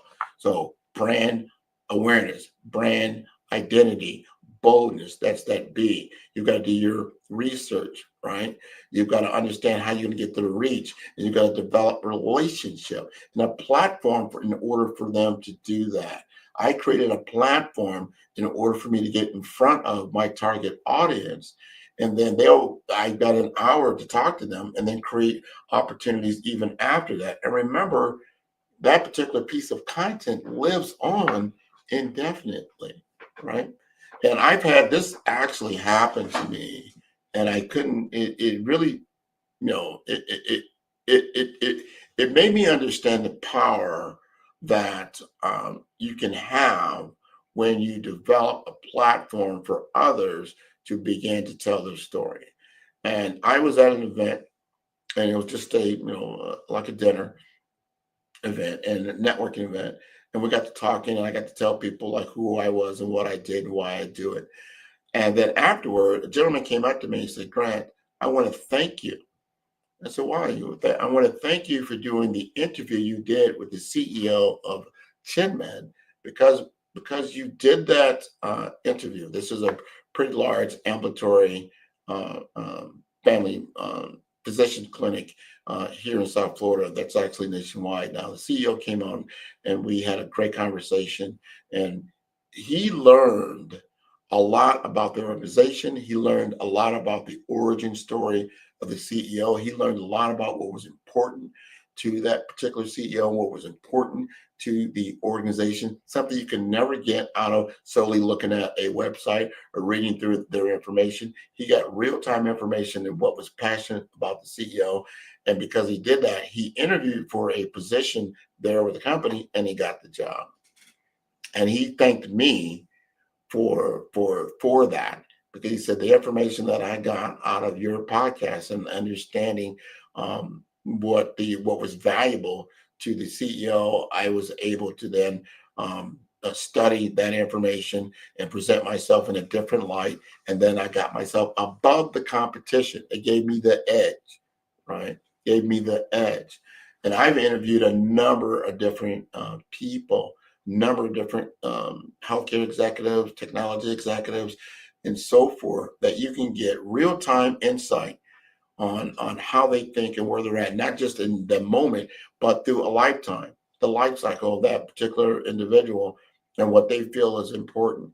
And if you want to learn about things about AI, you want to learn about intelligent technology. I don't even call it IT anymore. It's intelligent technology. You have a platform. Or how healthcare is consuming technology. What does that look like? Or how healthcare is consuming finance. Things of that nature. So I go back to talk about those buckets, those segments, those seasons that I have created, whether it was in personal branding, it's career development, business development, technology innovation, and financial empowerment, executive presence, and then brand mastery.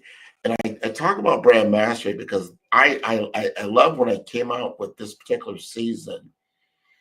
And because I said, you know what? I have to be known in the world that I'm looking to influence. And if I'm being known as a person in personal brand and brand development and brand mastery, I want current brand masters to know who I am. And so I said, you know what? I'm going to create a season around it. I'm going to call it Brand Masters. And then I'm going to approach all the different brand masters in the world that are recognized in the world and offer them to be interviewed on the Follow the Brand podcast, Follow the Brand TV series. And I was amazed that it worked, and it worked well. I had David Acker on my show. Look him up, David Acker, Aaker. He is known as the grandfather of modern branding for major corporations in the world.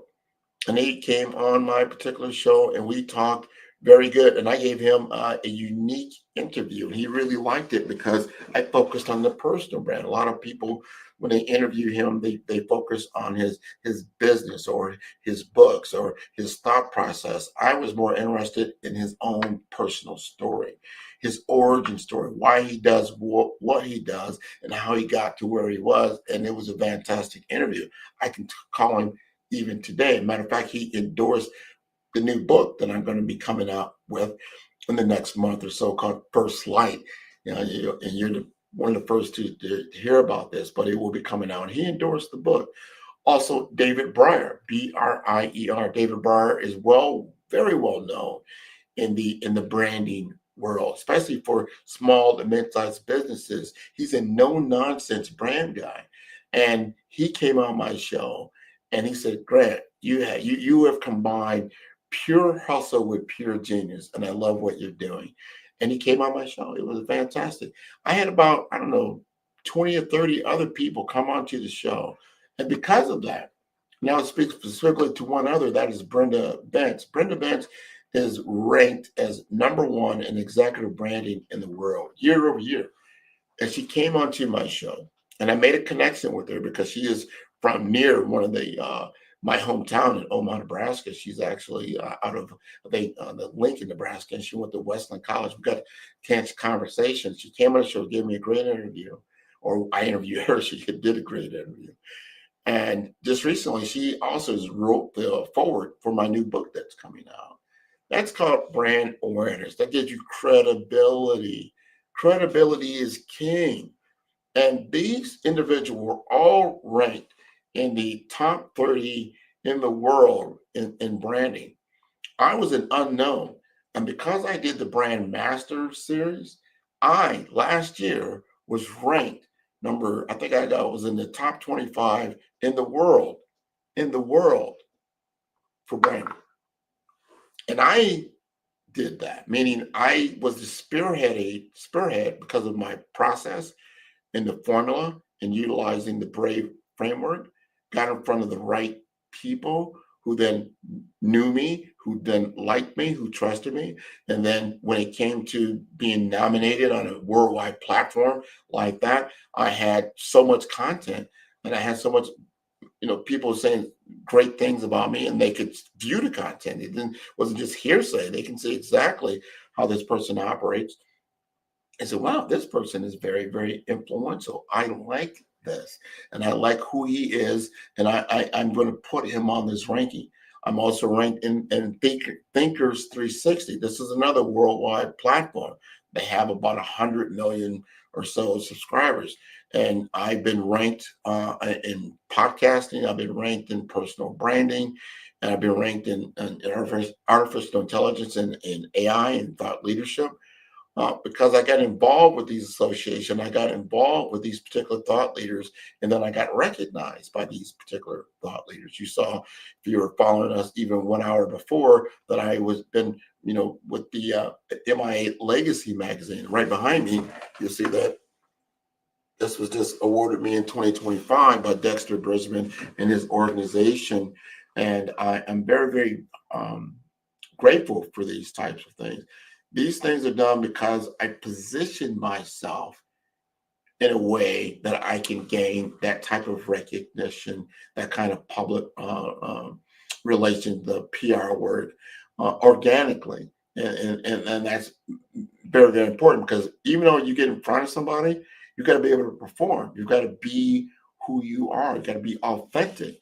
Part of that brave framework, right? You got to be authentic. You got to be visible. You got to be able to execute, right, on your ideal all the time. So my podcast is executing on my behalf 24 hours a day, 7 days a week, every day of the month, 365 days a year. I've got over 200 plus episodes that are just on the Follow the Brand. We're not even talking about my work with the Black Business Network, in which I've got over 4 years of content there as well. And you can begin to see what Grant McGaugh, 5-Star BDM, and many different shows. I think he does a show every single month. And then you start looking at accumulating all those different episodes that I've been a part of. I've got tremendous amount of content out there in the digital sphere, that when these AI engines begin to look me up, and I challenge you,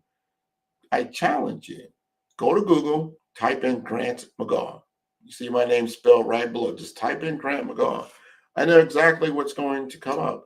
You're going to see a lot of information from my LinkedIn feed. You're going to see a lot of information from Thinkers 360 that's coming up. You'll see information about Gatherverse. You'll see information about Black Business Network. All these different things are going to come up because I influenced the Google search engine, the SEO, to such a certain degree that all the business content that I wanted to come up to build sales pipeline, to build credibility, is already there. It's already there. Medium.com carries my content, right? That's right there. I have content on Pod TV. I have content on RTV.network. This is constantly happening and grows my reach.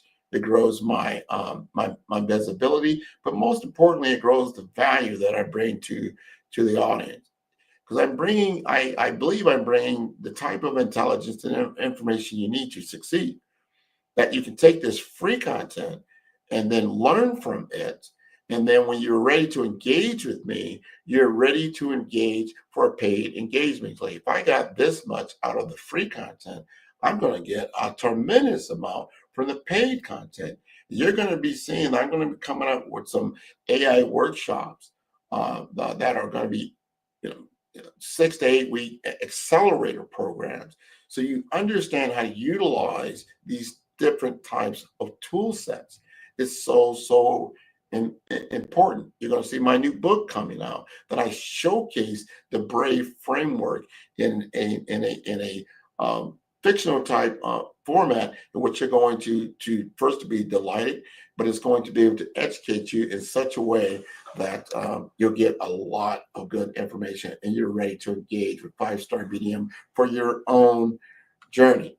So I wanted to bring all that to your attention. I want you to understand, and hope you got some understanding about the power of podcasting and how I utilize the platform to create business development in such a way that I'm doing business not only in Miami, Florida, South Florida, but also in the Caribbean, in St. Croix. I just came back from Guyana, South Africa, and I'm now based in Omaha, Nebraska, in my home office. All of this is from personal branding through podcasting that's taken me from just a IT professional, information technology professional, now to a CEO of a well-known company, 5-Star BDM, that's doing 7-8 figures in business as far as what we can do.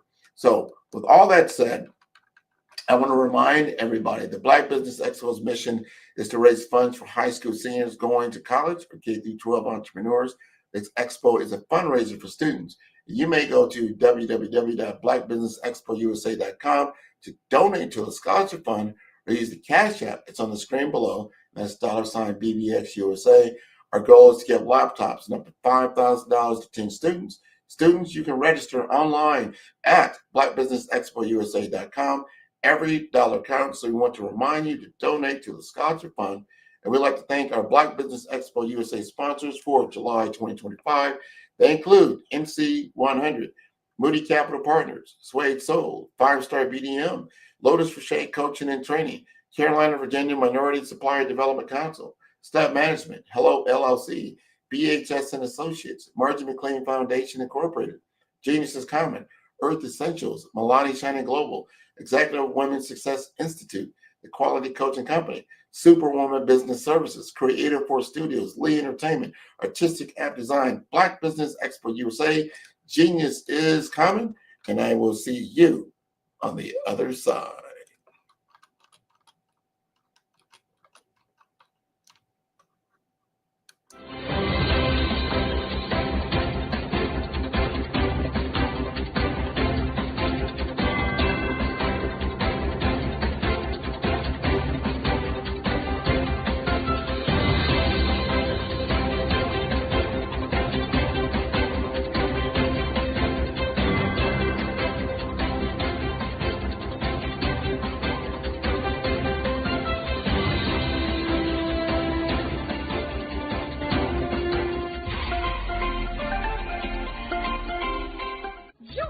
Dr. Eric Kelly III and a host of phenomenal speakers from all around the globe for this 7-day virtual event that you don't want to miss.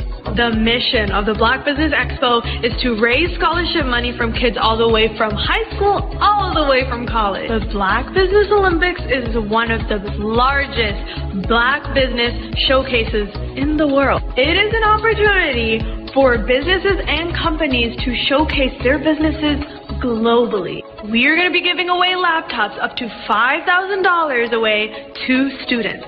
Again, I'm Olivia Appleberry, the founder of 2 Cents Finance and one of the speakers for the expo. I am so excited to see you there. For more info, go to www.blackbusinessexpousa.com or call 919-308-9090 and hope to see you there. I am Black Business. From the moment I wake until the time I sleep. Yes, I am Black Business. I am Black Business. Tell me, are you Black Business? I am Black Business. Do you support Black businesses?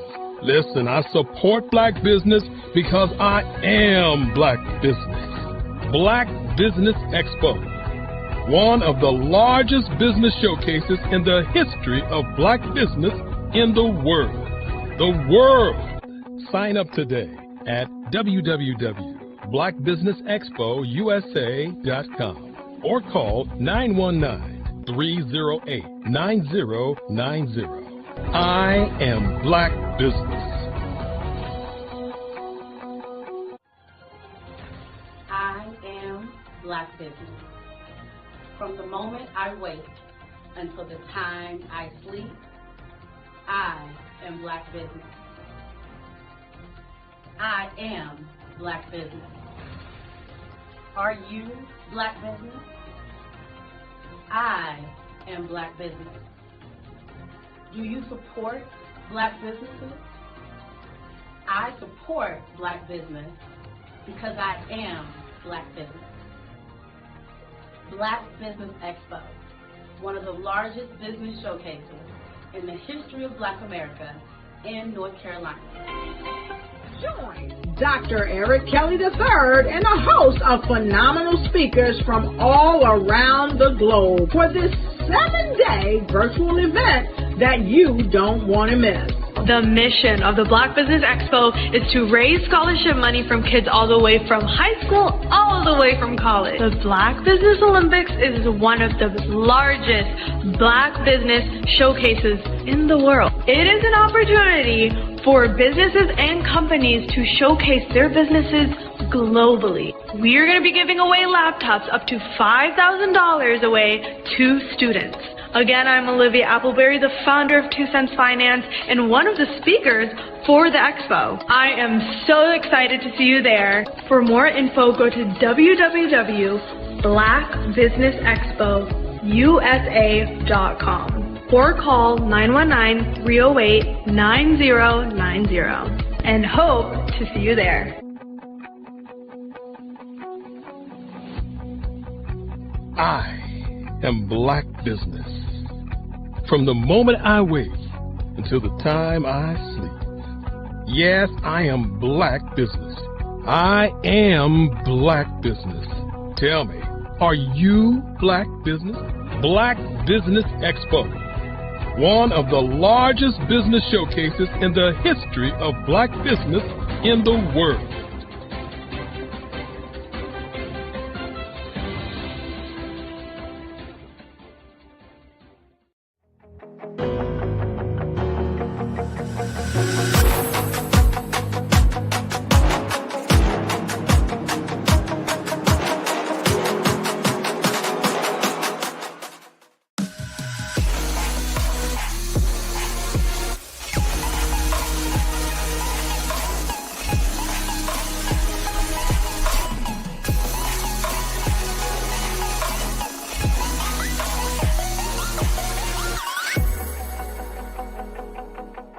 Sometimes you got to hear the news from the Black perspective, and more specifically, Black publishers. And that's exactly why you have to download the Hey Tie app, the largest mobile app delivering breaking news, videos, and podcasts from 200 of your favorite Black publishers. Yes, 200 Black publishers delivering news as it happens, literally all in one app. Go to hayti.com or download the app in the Google Play Store or Apple App Store. It's completely free, along with information that you can trust, so go check them out. Cash flow, 5, 10, 10, 75. I use the cash flow app to keep track of my charities. Cash flow 5, 10, 10, 75 helps you manage expenses, helps keep track of charitable giving, helps you save your money. Cash flow 5, 10, 10, 75. Download it today. Cash flow 5, 10, 10, 75 would like to wish the Cyber Bears good luck in this year's first robotics competition. At 5-Star BDM, we don't just elevate brands, we forge industry icons. Our mission is to amplify your business and personal brand through dynamic AI-enhanced strategies and an elite professional network of over 20,000 experts. We empower entrepreneurs and small to medium-sized businesses to lead, scale, and transform. Our powerful network accelerates your speed to market and connects you with unparalleled growth opportunities. If you're ready to lead, we'll position your brand to set the industry standard.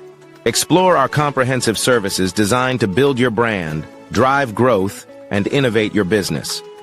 From personal branding and business development to technology solutions and investment banking, I am Black Business. From the moment I wake until the time I sleep, I am Black Business. I am Black Business. Are you Black Business? I am Black Business. Do you support Black businesses? I support Black business because I am Black Business. Black Business Expo, one of the largest business showcases in the history of Black business in the world. Sign up today at www.blackbusinessexpousa.com or call 919-308-9090. I am Black Business. Grant McGaw, CEO of 5-Star BDM, is turning heads in the healthcare and information technology sectors with his groundbreaking approach to personal branding and business development. By challenging conventional strategies, he's setting a new standard for how executives present themselves and their businesses to the world. McGaw's expertise isn't just about standing out. It's about strategic guidance, generating leads, and building networks that propel executives beyond their competition. His focus on authenticity allows leaders to leverage their unique stories, driving exponential growth and success in their industries. Beyond branding, McGaw is a fervent advocate for diversity, equity, and inclusion in the workplace. He's committed to helping organizations cultivate environments where innovation and collaboration thrive through inclusive cultures. And for those eager to dive deeper, McGaw hosts the Follow the Brand podcast. Here, he unpacks the intricacies of personal branding and business growth, offering valuable insights for professionals eager to redefine their identities and share their narratives with the world.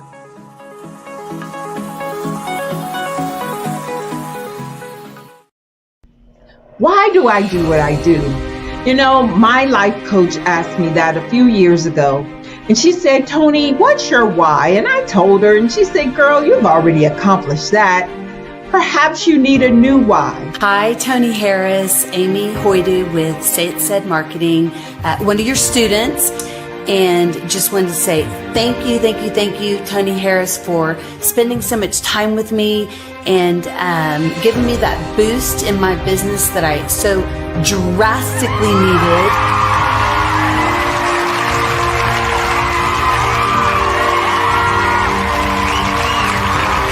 My why is to touch, move, and inspire my clients to take drastic steps to be better than they were before they met me. I'm a resource. I'm a connector. I want to help people build deeper relationships that are beneficial to their life and business. That's what I do best. So, first thing you got to do is show up.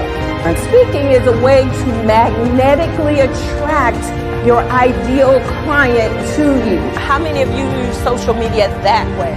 Absolutely, and this is how you look to the world. Drastic steps are the steps that are needed to be successful. And my business is drastic denotes a mindset. Getting out of your comfort zone, doing something that you don't necessarily feel comfortable doing, want to do, but you know it's a necessary step to be successful in your business. I get the most satisfaction when I see my connections flourishing into relationships long after I am gone. Hi, my name is Jasmine Augustine with Media Jasmine, and I've joined several networking and referral groups in the area. And Network in Action Northeast Houston with Tony Harris Taylor is one of the best organizations that I've joined. I love that piece of what I do, and it is what fuels my fire.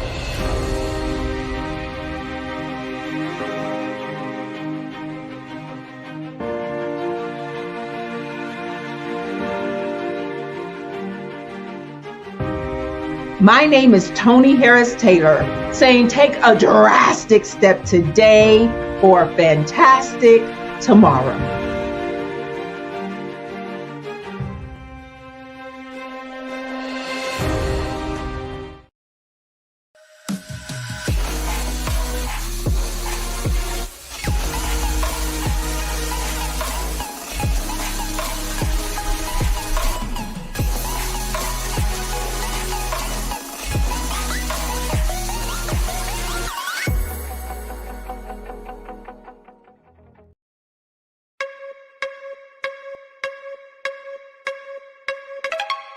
We're headed to the Holy City.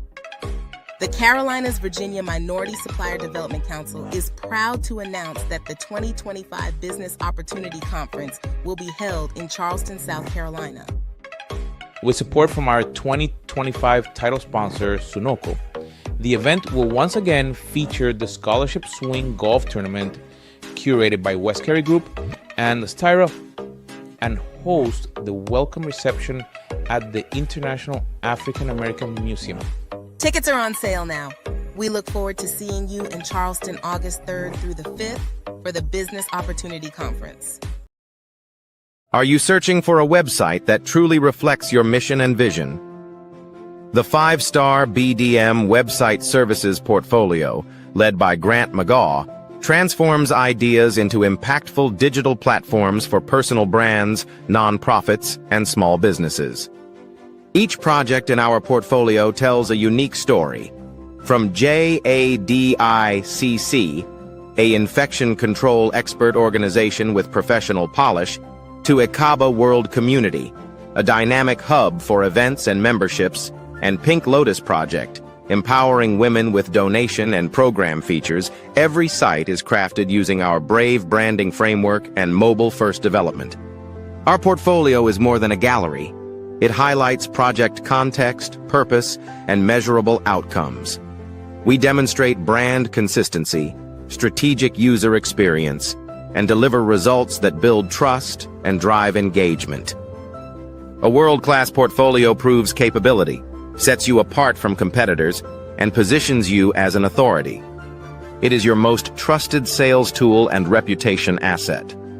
Ready for a website that leads with purpose? Book a discovery consultation or request a brand audit today.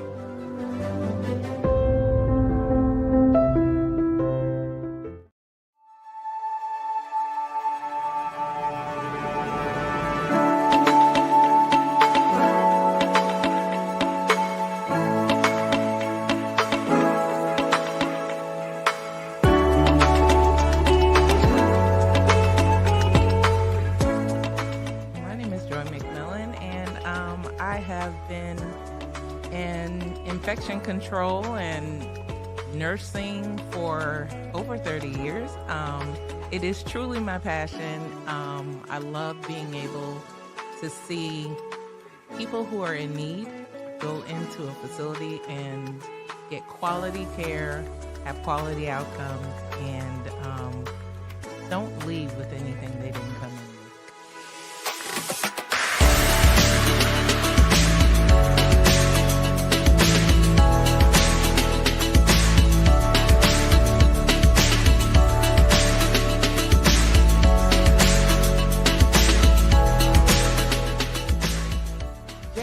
Infection control experts is really about having the ability to partner with facilities, partner with organizations who may not have the resources to be able to make sure their residents or patients, depending on the setting, get the best care that they have. What we're finding a lot of times is a lot of people are wearing many different hats. And staffing is hard right now. And COVID did a whopper on all of healthcare, and everyone is hurting. So I come in, and our organization, we're here to be that support system for them, to provide that extra pair of hands, the innovation that they need for efficiencies, things that are going to make the difference in what happens. And we don't come in when the surveyors come in. What differentiates us is we're their partner. So when you get us, but we're helping you proactively monitor, proactively engage, proactively look at real-time information so that we can make the difference ahead of time.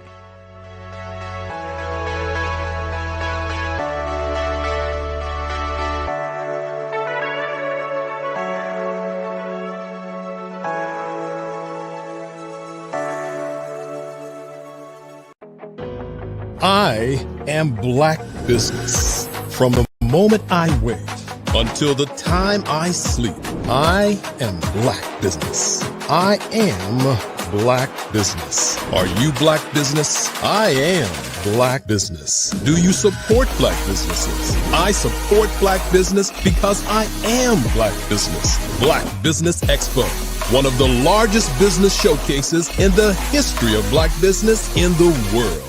Sign up today at www.blackbusinessexpousa.com or call 919-308-9090. I am Black Business.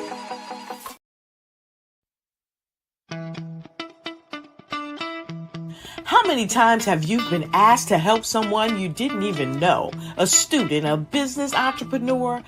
Or did you ever even ask, where did they end up? That business, that friend, that entrepreneur. Well, just maybe they ended up in a gang, bankrupt, homeless, or worse, dead. Maybe they turned to crime, drugs, and alcohol. Did you ever wonder? Did you destroy their dream? Or was your life always so easy? At the Black Business Olympics, we started a movement to help students complete. Give them hope and foster success.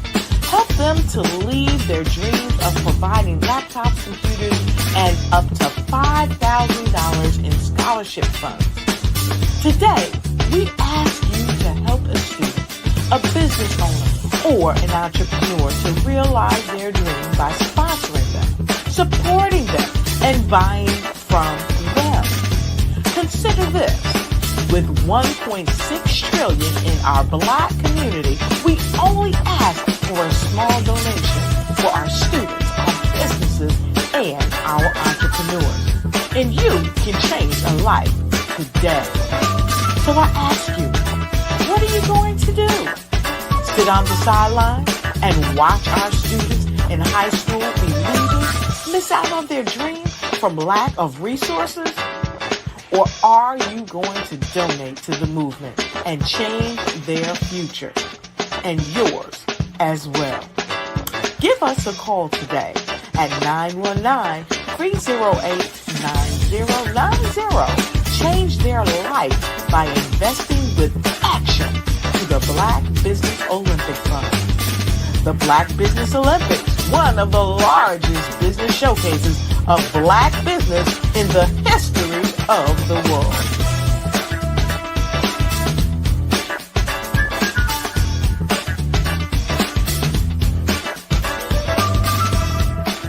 Hello, I am Dr. Eric Kelly III, the visionary strategist and founder of the Black Business Olympics.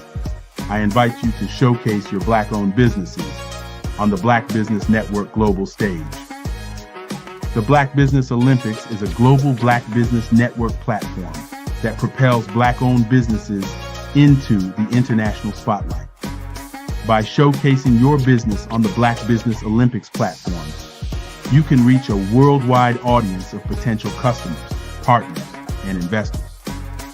You can also establish yourself as a thought leader and expert in your field, attract lucrative partnerships, and more speaking engagements. In addition, the Black Business Olympics platform provides a valuable opportunity to connect and collaborate with like-minded entrepreneurs and business professionals from around the world. This can lead to new business opportunities, ideas, and relationships. Finally, by sharing your story and expertise on the Black Business Olympics platform, you can inspire and empower others. This is a powerful way to make a positive impact on the world and leave a lasting legacy. If you are a Black-owned business owner, I encourage you to seize the opportunity to showcase your business on the Black Business Olympics platform. It is a once-in-a-lifetime opportunity to make an indelible mark on the world. Be one of the 1,000 visionary entrepreneurs who are changing students' lives, shaping industries, and leaving an unforgettable legacy for their families. Unleash your voice on our global stage and watch your business thrive. Black Business Olympics is one of the largest Black business showcases in the history of Black business in the world. Yes, the entire world. Just give me a call today at 919-308-9090.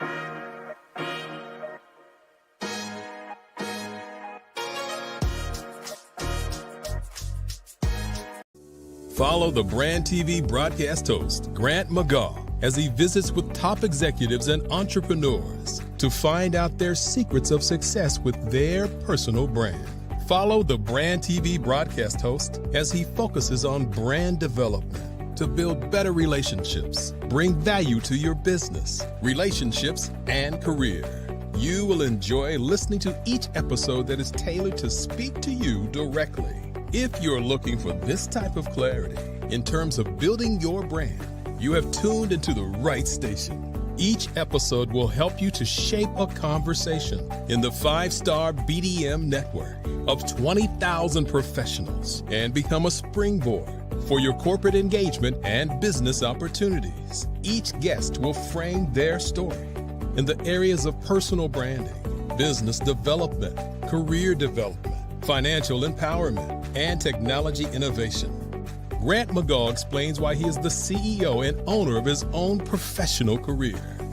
Grant is an accomplished business leader and entrepreneur who wants to give back to individuals to grow their personal brand strategy. Tune in as he weaves his story about new possibilities, while to you exceed expectations. If you love storytelling, this show will make for fun. 5-star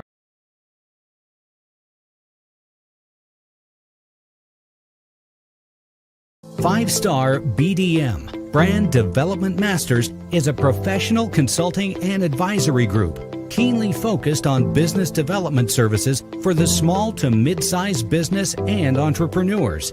Although every business is unique, they often share business development challenges that can be addressed through smart branding. Services include process improvement and operations, digital strategy and transformation, business intelligence, digital marketing, and personal branding.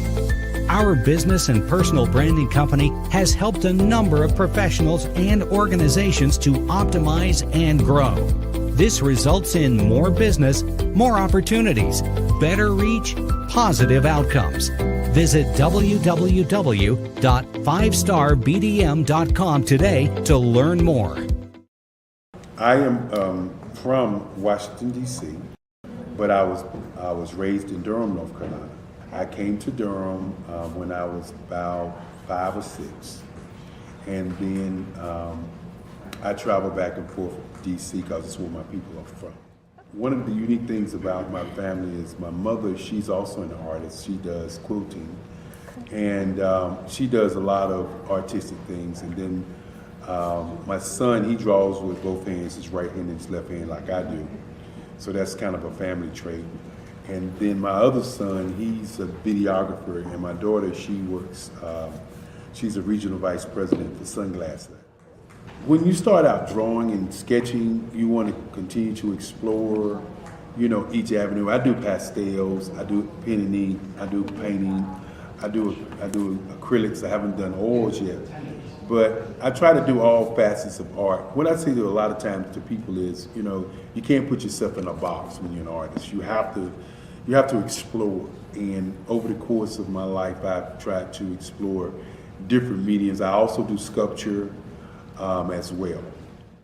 I choose my subjects by the intensity that they have in their faces, or the intensity that somebody is moving, because I do more than portrait drawings. I also do I do abstract, and then I do figurative drawing also. Well, what happened in this particular show is that I started out trying to come up with something that would be a little bit different than what everybody else is doing. So I was working on a Barack Obama show, and they wanted me to do some paintings of Barack. And so what I did was, because of the deadlines, I kind of did it kind of fast. And then I realized when I was doing it fast, I enjoyed it. And so then I started doing other pieces the same way, and I started to enjoy those pieces also. And so I came up with this particular style, and it's a style of lines and colors. And what's interesting is that when I was in college, I did a show called Lines, Colors, and I talked about the boldness of the blacks, the hotness of the whites, and this is how this has come about, later on in my life. And the colors comes from a lot of the entertainers that I work with, where they wear different colors. They don't wear, your plain reds or your whites. They wear different colors, and so that's also another piece of what's giving me the colors. The subtitle of this show is Faces That Speak Life. That's real critical. Faces that speak life. Each one of these pieces is a life source and a life energy that's being put on display for people that are looking at them. I always say in terms of my art, it's not important that I draw them. It's important what you get out of what I draw. I don't try to just draw it because you like it. People wanted me to do prints. I didn't do prints. People asked me to do different people, but the people that I choose are people that make a difference in the lives of people in the world. So the human landscape idea was, again, as I say, the lines represent your emotions, it represents your ideas, and it represents your journey as a human being. And that's why you get the different pieces and the different looks. And as you notice, I try not to do one look that looks alike another look. And that's what's the most important part of this show.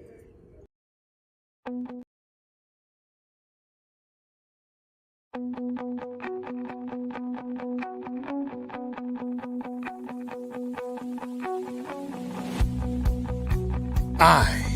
am Black Business. From the moment I wake until the time I sleep. Yes, I am Black Business. I am Black Business. Tell me, are you Black Business? I am Black Business. Do you support Black businesses? Listen, I support Black business because I am Black Business. Black Business Expo, one of the largest business showcases in the history of Black business in the world. The world! Sign up today at www.blackbusinessexpousa.com or call 919-308-9090. I am Black Business.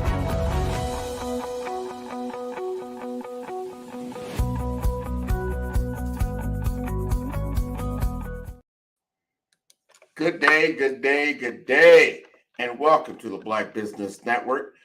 I want to welcome all the business owners, entrepreneurs, thought leaders, and corporations. My name is Grant McGaw, CEO of 5-Star BDM and host of the award-winning Follow the Brand podcast and TV series. I am your business moderator for this day on the Black Business Network.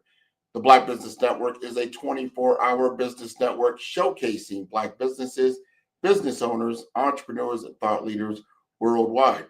And we have speakers from North Carolina, London, Singapore, Africa, Japan, and cities all over the United States. The Black Business Network is a global community sharing its business knowledge to empower, inspire, and educate businesses about business. And today we are going to have as our special guest, Shara Lewis Campbell. She is a dynamic voice at the intersection of storytelling, cultural impact, and women's empowerment. As the founder of My Shades of Brown and Shara Magazine, she has built platforms that amplify the diverse voices of women of color across wellness, entrepreneurship, lifestyle, with a background in communications, public relations.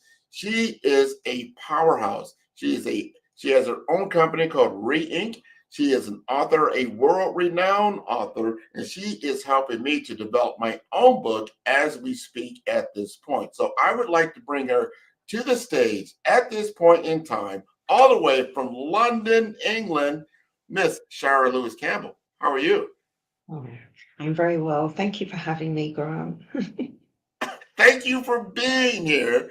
You know, you're all the way in, we had this conversation yesterday, and I want, because I think, because I'm an American, right? And now we don't think about it all the time when you say you're American. Well, there's Central America, there's South America. It's not just North America or the Americans, right? It's not just it's the United States of America, right? So I asked you, I said, help me understand the difference between England, Great Britain, and the United Kingdom.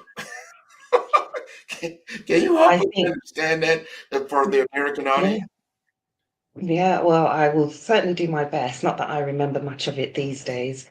But I mean, the term Great Britain is everything, all together. So it's England, it's all the encompassing territories that we have around us, which have their own colonies as well, as it were, to put it in a better sense. And that's Wales and Scotland, So all of that together is Great Britain. And then you've got England, which is just Britain on its own, it's just us without the Welsh or Scottish part of it, and and then all together, that's the United Kingdom. So I would also say as well that this Great Britain is very much a term that they've coined, through historically, and that has been very much to do with their history and how they became great, as it were, and I don't think I want to get into a conversation as to how that happened, because I think it would really upset me, to be honest with you, because as we all know, none of it's legitimate, and having lived in Great Britain, born and bred here all my life, I fail to see what's so great about it. I mean, there are things about it, that is good, in terms of what we do get in terms of the healthcare that is free or supposedly, which we pay into through tax. So I'm not quite sure how that's free, as it were, but they coin it as that, and as such, you can go to the hospital here in any part of the country and receive care if you're born here without having to pay any, you know, front costs, as it were, and get treated in the same way that you can expect if you were receiving private care where you did pay upfront costs. But as such, with that, you would probably be expecting and would receive and should receive a better standard of care, healthcare. I would say so. There's a lot of differences and then similarities with the two systems. Now you have your own business, and you've done it for a while, and you just rebranded as Re-Ink. I want you to talk to us a little bit about Re-Ink and why you love publishing and doing what you do is so well. And then we're going to get into, like, we've got this joint venture going on with Gatherverse, and I won't steal any of that thunder, but this is going to be a really, really big conference that we're both a part of. So first, tell us a little bit about your business. So, I mean, I think to talk about Re-Ink, I would need to talk about Beauty and the Beast Publishing, which is how you got to know me. But Beauty and the Beast Publishing came from really sort of that missing voice, I had been writing for almost 30 years, just very quietly, introvertly, and I had published, but I was very mindful, about where I published. I published in um, um, subscription magazines, so not anybody would be able to read it. You would have to be a part of that. And during that time that I worked and published in that magazine, I was also, I came on board as a sub-editor and would become editor-in-chief, for a very short time. And this happened probably about, I was taking a degree at this time in English. It would be my second degree. And I thought, I should have done this years ago, but here I am, it was like, I think it was about 2012. And I said, I'm going to use this one, because I was paying for it out of my own pocket. And I was, working full time at the time. And, I didn't see myself so much as a publisher, but I knew that I wanted to be in the writing business. And I more saw myself as an author more than anything else. And then, as I was doing my own authoring, as it were, I was a traveling author, so I would travel all the world, as it were, and I would write about my experiences, etc. And they were very much, I would say, they were quite gritty and true life, stories about, my life experience, traveling around the world as a solo Black female and what that brought. And whilst I was doing that, and soon after that, when I returned back to Great Britain, as we've been describing it, I found myself doing lots of editing for other authors. And the authors that I was working with at that time were very much disadvantaged. I was authoring or editing, as it were, and proofreading for people that were incarcerated and so forth. And as I found myself with these opportunities, I thought that it made sense to open a publishing company where I would be able to publish their work as well, not just edit it and so forth. So by doing that, I had the same sort of mindset as one of the people that I was heavily working with as an author, who later became my business partner. So we set up Beauty and the Beast Publishing. And it's just really strange because about 2 years after having that company, we both decided that there were things about the company name that we didn't quite relate to. The work that we were publishing was very true to life.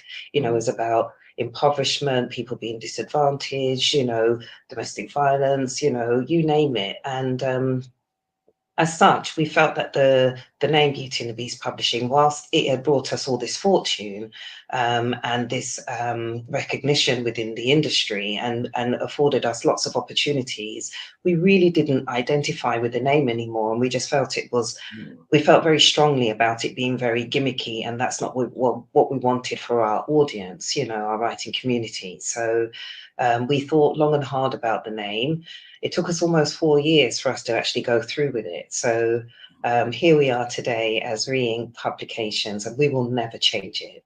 This is it for us. And so we trade as Re-Ink Publishing, and we still hold the name Beauty and the Beast Publishing because I don't know, we're very sentimental about it. We've dropped it, we don't use it, in our day-to-day business. But we're still very mindful about our roots and where we come from, as a company.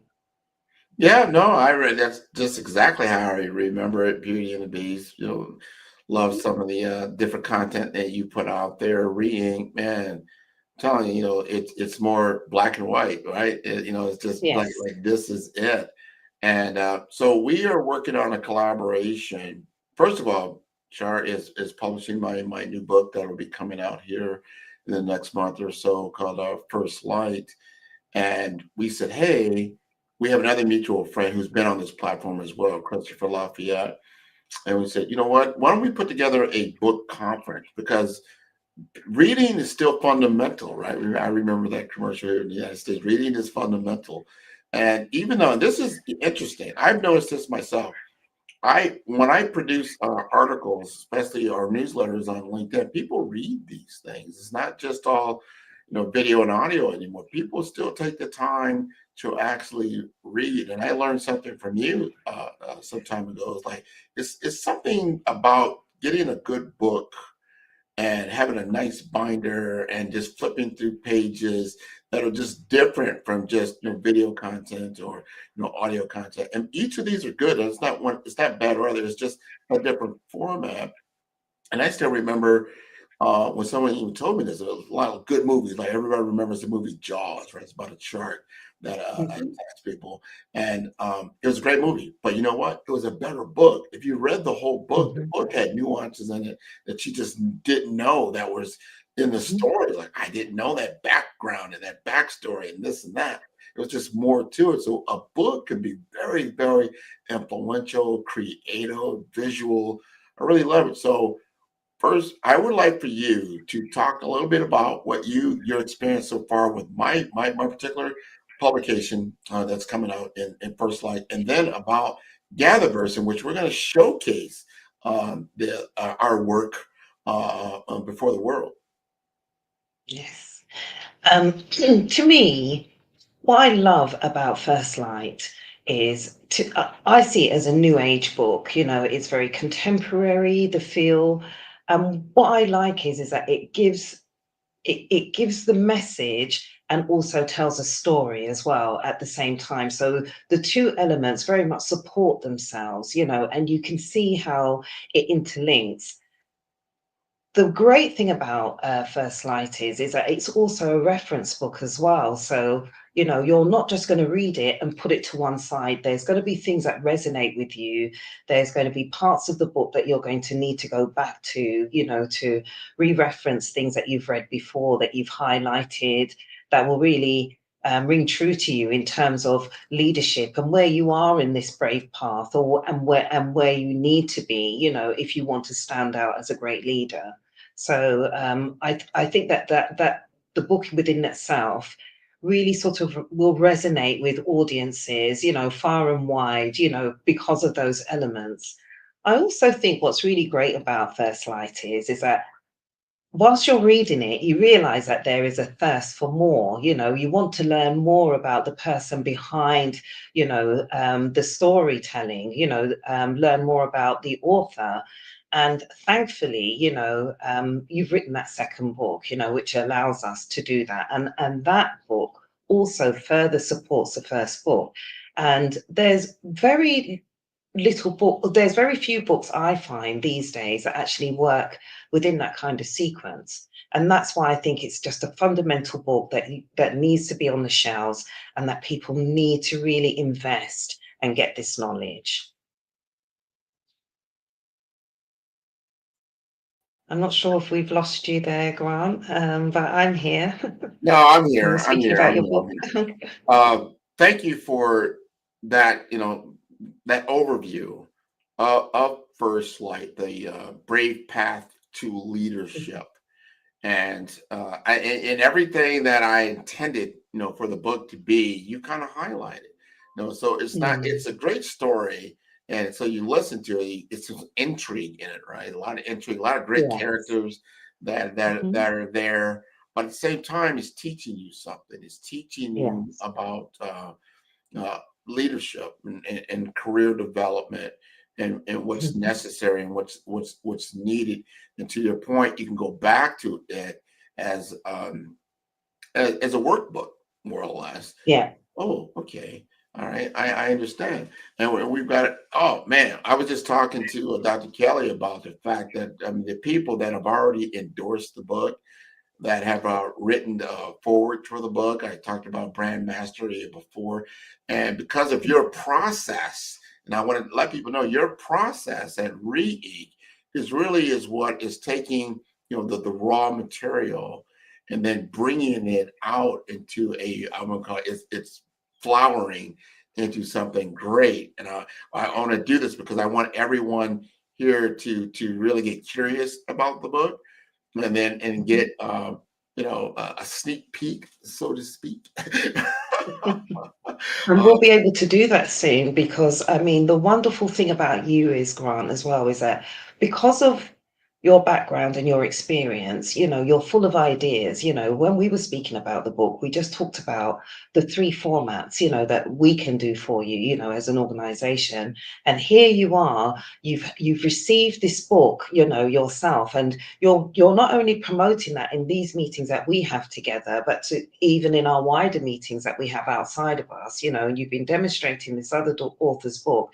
And not only that, you've now gone away and you're now moving on to get your own prototype of that. And that's something that I didn't envision us doing. And seeing that come to light as well or to life is just absolutely fantastic, actually, and quite phenomenal. So good on you, for stepping outside the box with that. And I think that is going to help to really endorse the book. It's a wonderful gift as well, an additional gift. And I know that you'll be imparting that on as well to those that have contributed, your little community that you've grown, through bringing this book together. So I know that lots of people will be receiving those, and and the investment that's gone into that is definitely worthwhile. Well, and I'm glad you brought that up. And so the audience is like, what are we this so we're going to have a special edition for the book. And I'm going to gift the book to certain individuals, right? And it's going to be beautiful. It's going to be a very, the bind is going to be great. It's going to be embroidered, and how it's going to look and feel. And it's being made by a special team. And I just felt like I wanted that, especially for my own legacy, right? I wanted to have that. And remember, just talked about the look and feel of a book when you open it up and you read through it. And so it's going to give that particular feel. Now you'll be able to still get the book hardcover through, Amazon, things like that. You can get it in audio format. You're going to be able to get it in, the Kindle format to read through. So there's a lot of different, but the special, the special edition is only for a select few. That would be my VIP people, and I'm going to actually gift the book to them. And know a lot of them that have endorsed the book. Some of them have been guests on the show and that type of thing. Now, another thing, we had gone through this, right, as our process, right? How are we going to get the book out there? And as we were going through the endorsement process, some marketing ideas kind of cropped up with us, and how to, really, ramp the book up to get it to another level. And we looked at that and we went, I don't know if that's going to be the right direction or not. We mulled it over, still not off the table. But we had this other opportunity that came up. He said, Grant. Now remember you said that, Grant, I want to talk to you about another project that I'm thinking about doing. I said, what do you think about our mutual friend, Christopher Lafayette? And what he does with Gatherverse, he has a very, very large audience and talking about emerging technology and the human element of that, the humanity in this whole new world of AI that's coming on board. And a lot of it has to do with large language model text, right? And you said, you know what? Why don't we have a book conference? We have a nice 2-day book conference where we're celebrating authors, because a lot of the people on the program have books, they want to be an author. They're aspiring authors, right? And that the fact that you've been in this industry for a very long time, and I have a new book coming out. Why don't we do it as a joint venture? And I was like, oh man, that sounds great. So talk to us about how you originated that idea and how you think this is going to work out over time. Well, I was actually I had a meeting with Christopher Lafayette, who I actually met through yourself. I mean, myself, yourself, Aida, Lindor, and Christopher. We are all part of our own. We have our own little community, don't we? The four of us together. And I've met you through Aida, and then I met Christopher, I believe through you or through Aida, whichever way it went. To be honest with you, it's not neither here nor there. Splitting hairs at the moment. But through our community, I met with Christopher Lafayette, and obviously, through Gatherverse, he doesn't remember this much because I haven't obviously done it as often as you have. But I've also moderated for Gatherverse in the past, in the very, very early days, and I'd also showcased as well on there. So, and that was to do with artificial intelligence, way back when Gatherverse first started. This was like back in the sort of COVID era, around that period. So yeah, through that, I mean, obviously Christopher has gone on to do some wonderful things ever since then, and would never remember somebody like me a drop in the ocean. Thankfully, I still have a good relationship with Christopher, in that he still meets with me for meetings and is still in contact with me. So we're still very much in contact, even though you behind the scenes rather than in front. So I needed to have a meeting with Christopher to get that endorsement for First Light. So I was actually doing some work on your behalf, Grant. And while I was speaking to him about the endorsement, and I was speaking to him, I don't know if it was because it was just like a really ridiculous hour of the night for him. It was past midnight. He hadn't slept. It was early morning here. It was about 7 o'clock in the morning here. So while we were there sort of, talking about the endorsement, which obviously goes without saying with Christopher and you, anything Grant wants, Christopher does, no problem whatsoever. And, then whilst we were speaking, he was telling me, this idea just came to him about, he said he had never done a book summit, and, who better to do it with? And then whilst he was speaking to me, I'm kind of like, was really getting it, and was really understanding. And he was talking about us doing that small sponsorship, which I'm not sure if it's a small, I mean, it is, it, in some respects, but it is still notable. And, there's the amount that we've invested in terms of the sponsorship, and that doesn't go without saying. And we have had a great discounted price as well, I must say that. So we're very grateful. But it just goes to show you as well, that, with these great connections that we formed together, we've been able to do such great work. And, this fantastic idea, came to his mind while we were having that meeting. And from there, we are now here where we're actually promoting it. And the Gatherverse Summit will take place in the 9th of December. And we are the main sponsors for it, Grant. And I can't thank you enough, because I had reached out to other sponsors, and I felt to myself, Grant, that you and I we were doing so many things, and I didn't really want to sort of come to you with this. And then I just thought, you know what, he's going to be my last port of call.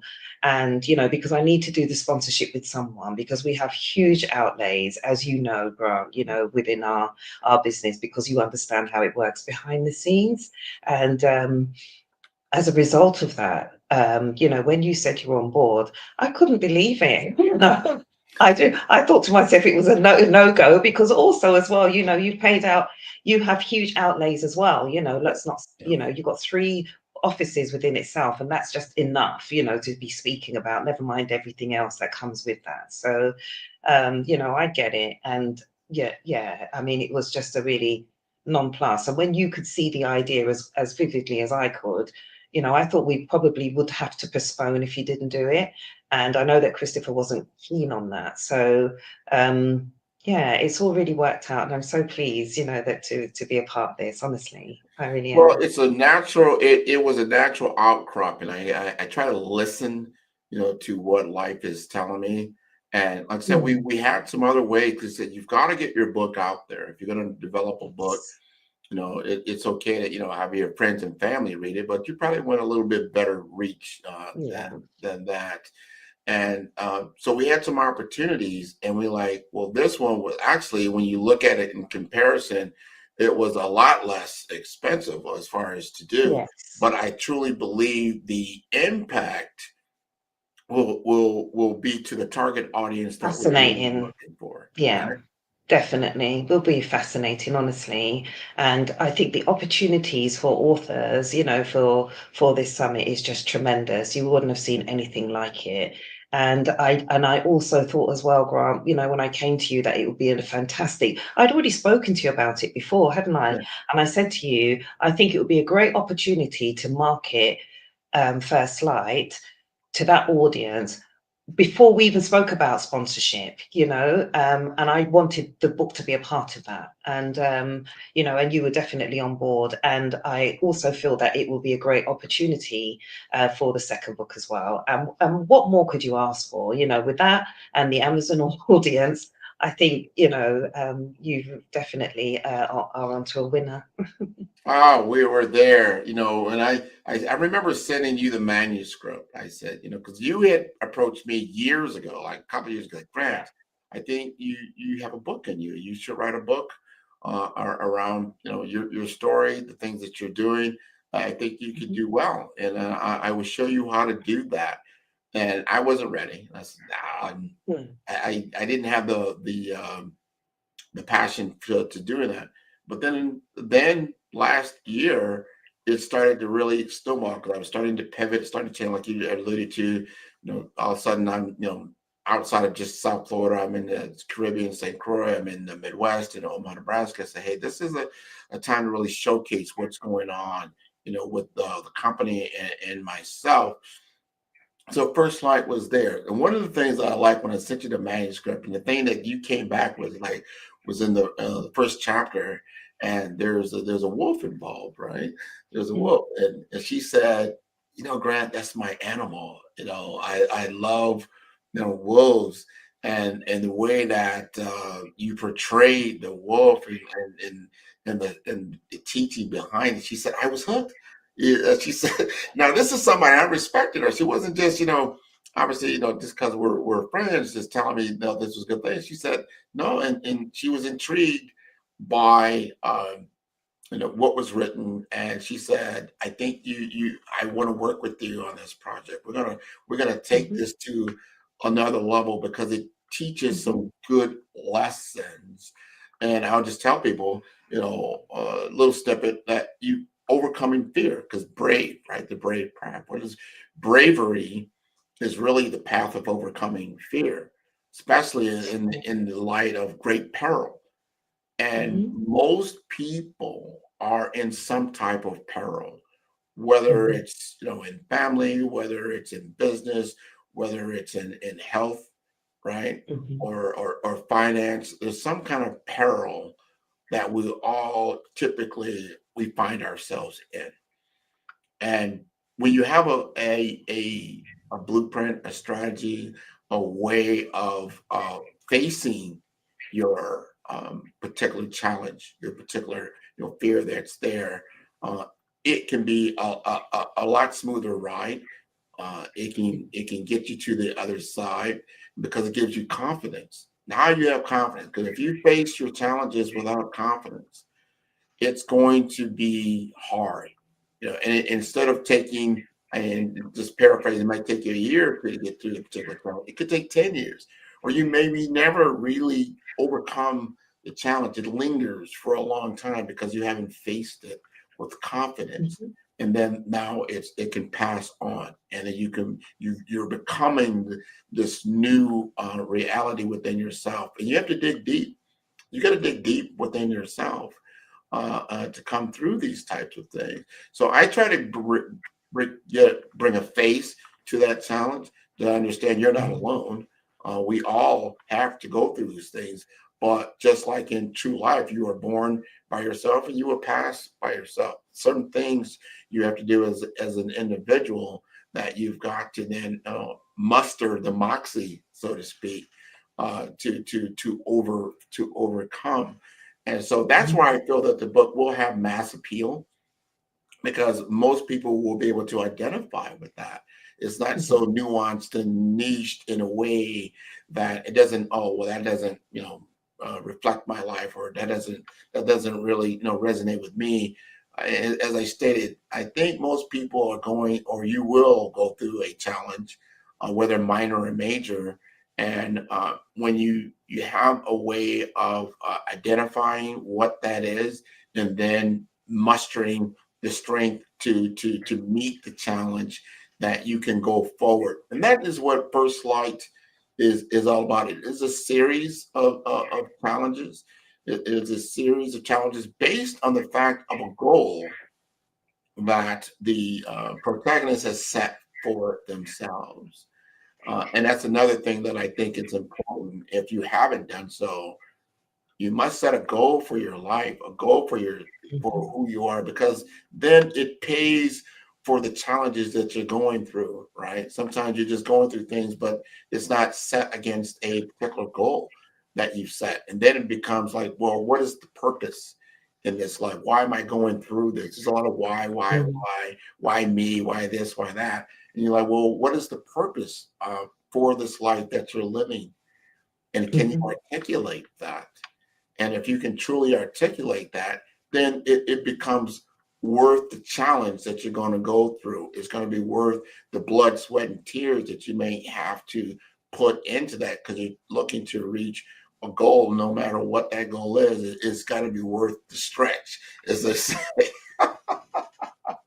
Definitely. So, and I think go ahead. I think just to add, I think the great thing about First Light is it provides the answers. It provides answers, to how you can create great leadership, throughout whatever walk of life that you're in. It's a universal framework, I think, that people will benefit from, for anyone that reads it. It's quite enlightening as well. So you are definitely going to learn some values wherever you are within the framework. So you'll be able to sort of plot your journey as you're reading the book as well. And I think anybody whether you're in business or not, I think either way, you will definitely benefit, from having that insight. All right. So we're going to pivot just a little bit, because you've helped me so much, but you're helping others, a lot of other authors and a lot of other people that are just to say, I have something in me. I think I want to do it, but you help them to get to that level where they become visible, right? Talk to us more about your company and what you do. So at the moment, a lot of things that we used to do, we used to have a space called Writer's Block, which is still very present on the website, but it's something that we're going to discontinue, because we feel like we can do more impactful work for our writing community, instead of them just writing articles that we then publish, for other charities. They're not able to sort of earn from that. And I think that we've been in business a long time, and whilst we're earning, it's important that we have earning incentives, for our writers that want to write articles for us. So we're in the process now of creating we've got general counsel space that will be coming out, where we give practical advice, on how people can really sort of elevate their writing, and how they can earn money from doing so as well. And, just practical tips to help writers, sort of enhance the way that they write. So that's something that we are working on now, and we'll be bringing in within the next I would say within the next month or so. So do look out for that. We are going through a period of change. We no longer do self-publishing in the way that we used to. So we are a bit more, I wouldn't say fussy about it, but it's more of a bespoke service, rather than just putting authors out there because, they want to air their voices. We want to work on their manuscripts and making sure, that they are of the standard that they need to be. I mean, we've always done it, but we just want to make sure that the writers that we're working with are serious about the writing that they're doing. We only want to promote the best writers that we can, because it does take a lot of time, for us to get these books out, as Grant, having worked with us. So, and we're also working more within the traditional space as well, where there's not an initial outlay, but there would be, once those contracts are in place, in terms of traditional publishing. So that's something that we're able to do now for our authors that we've never been able to do before. So, that's an addition to what we do. We're also doing lots of, we call it Literary Republic, where we actually review books as well. So books that we're reading that we thought that were impactful, we're also writing about those as well. So we're bringing a lot more awareness, to the books that we're either reading or books that we've published, that we feel that authors need to know about, So yeah, lots of that. But our core work will really be within the manuscript. That's what's going to really resonate. That's your finished product, and that's where we are best, in terms of the work that we produce. So in terms of our editing and our proofreading and our formatting is where we're best at.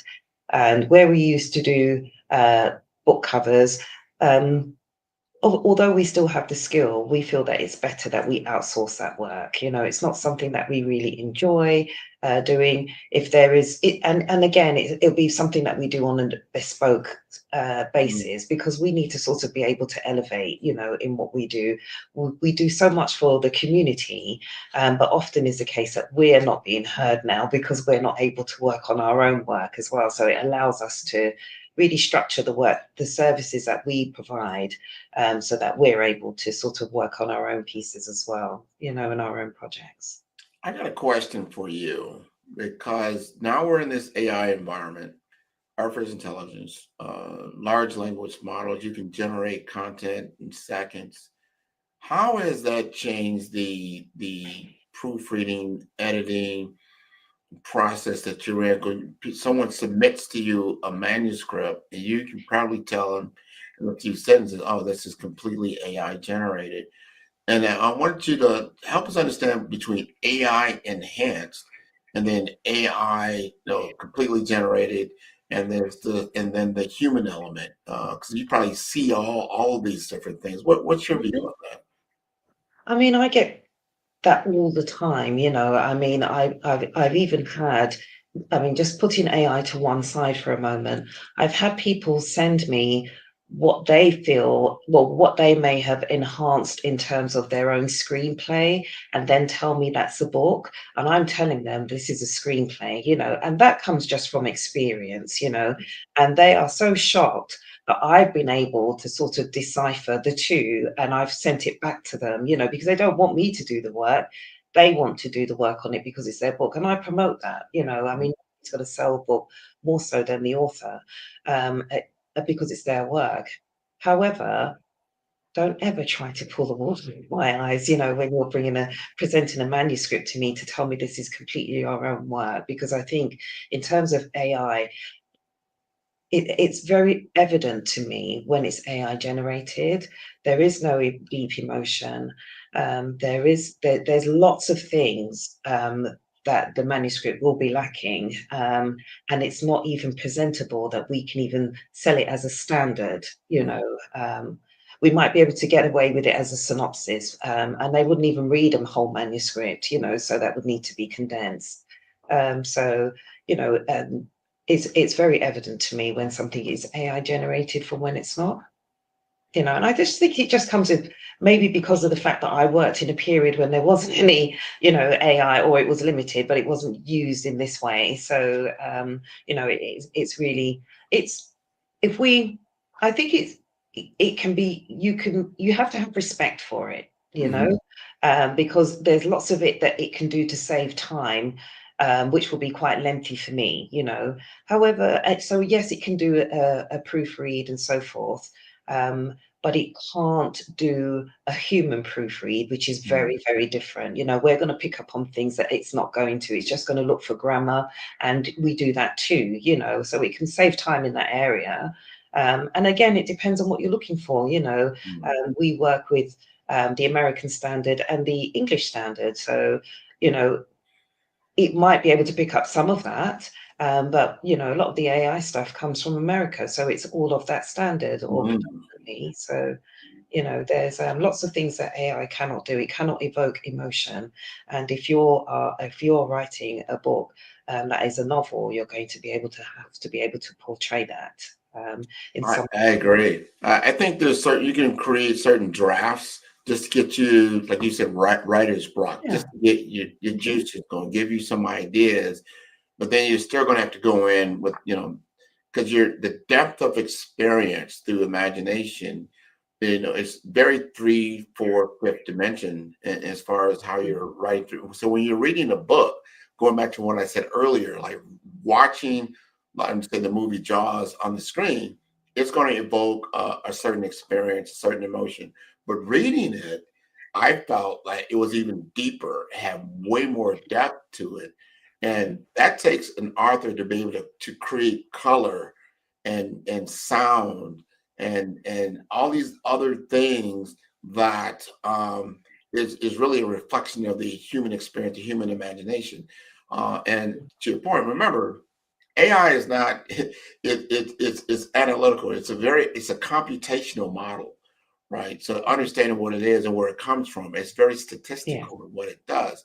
So it can create frameworks, but it, first of all, it doesn't understand the context of that framework. It could simulate a little bit of that, but that's not what it is.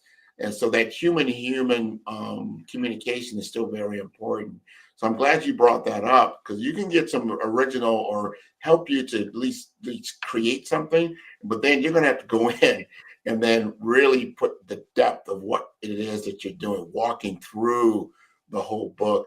And then again, that's why you bring it to Re-Ink and Shara's team, because then they're going to take it. Because I know you got someone in your team that helped me, SJ, and he did a very good job.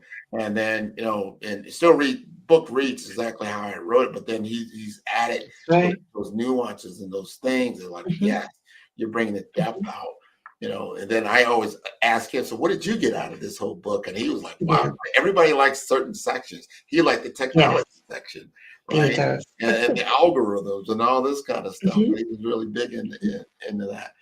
So before we conclude, go ahead. He's my my ace in the crown. He is absolutely fantastic and phenomenal at what he does, and that's why we let him do it.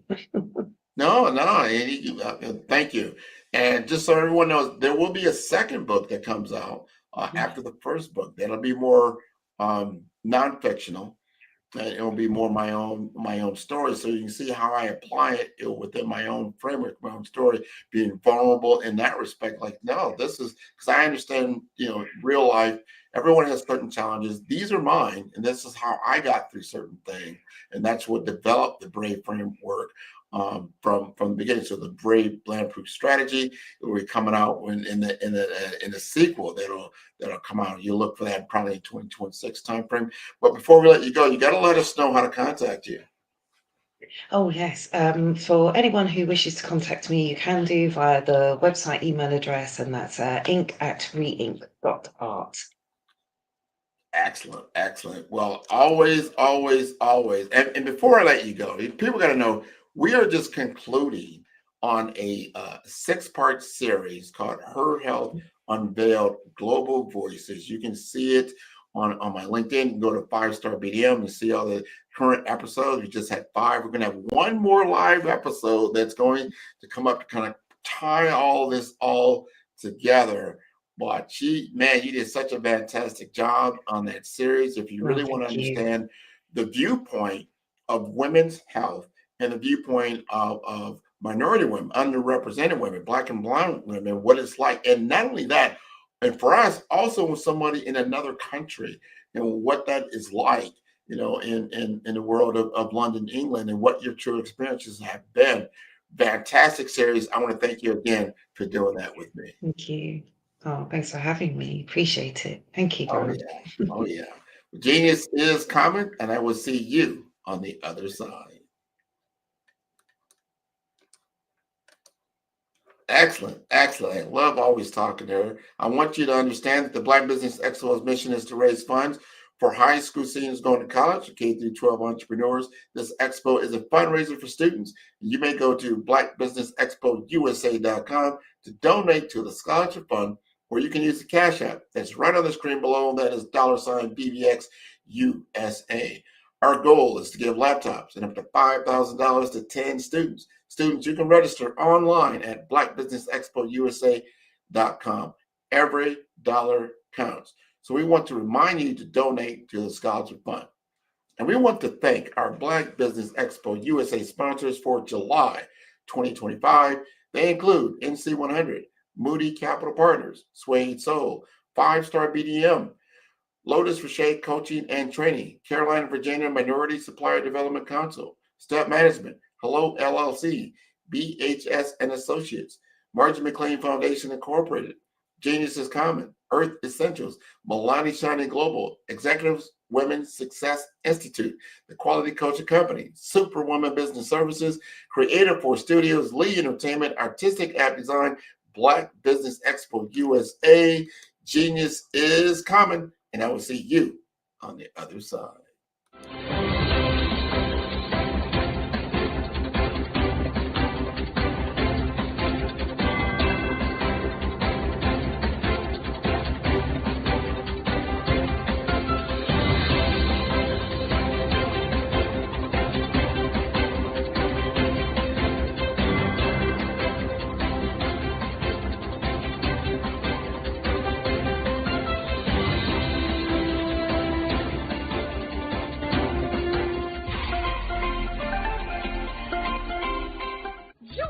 Dr. Eric Kelly III and a host of phenomenal speakers from all around the globe for this 7-day virtual event that you don't want to miss. The mission of the Black Business Expo is to raise scholarship money from kids all the way from high school, all the way from college. The Black Business Olympics is one of the largest Black business showcases in the world. It is an opportunity for businesses and companies to showcase their businesses globally. We are going to be giving away laptops up to $5,000 away to students. Again, I'm Olivia Appleberry, the founder of 2 Cents Finance and one of the speakers for the expo. I am so excited to see you there. For more info, go to www.blackbusinessexpousa.com or call 919-308-9090 and hope to see you there. I am Black Business. From the moment I wake until the time I sleep. Yes, I am Black Business. I am Black Business. Tell me, are you Black Business? I am Black Business.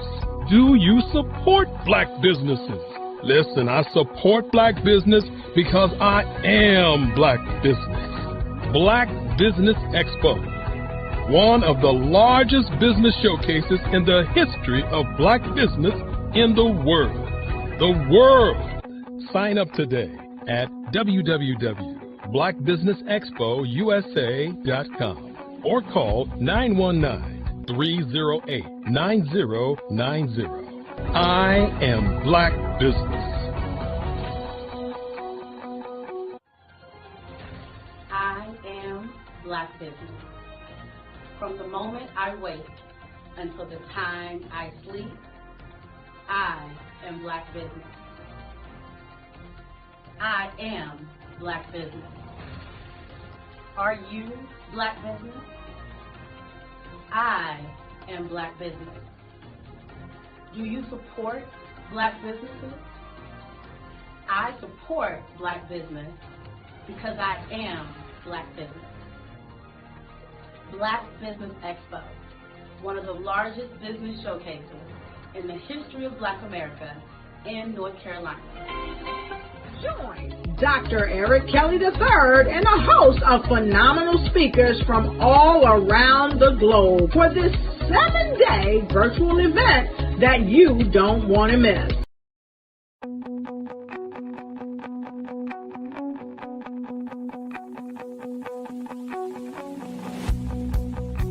I am Black business.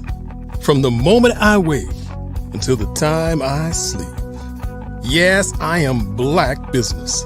I am Black business. Tell me, are you Black business? I am Black business. Do you support Black businesses? Listen, I support Black business because I am Black business. Black Business Expo, one of the largest business showcases in the history of Black business in the world. The world! Sign up today at www.blackbusinessexpousa.com or call 919-308-9090. I am Black business.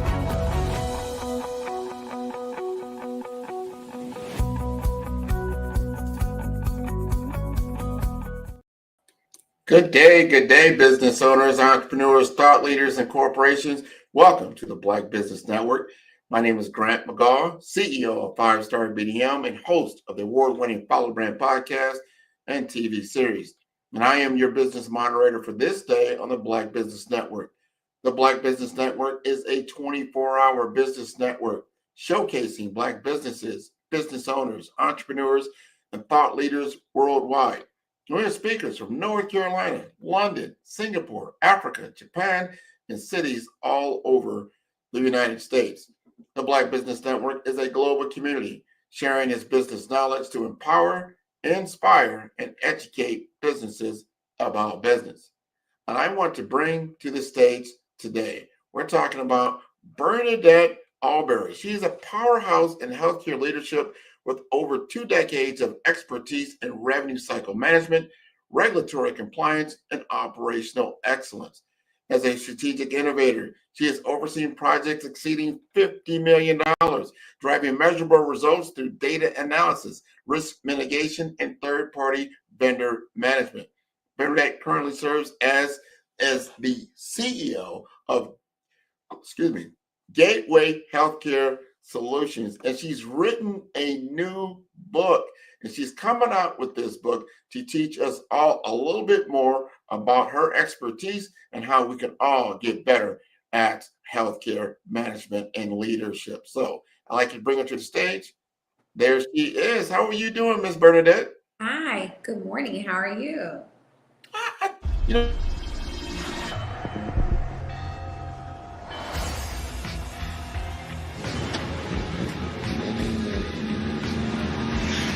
La connexion. La connexion.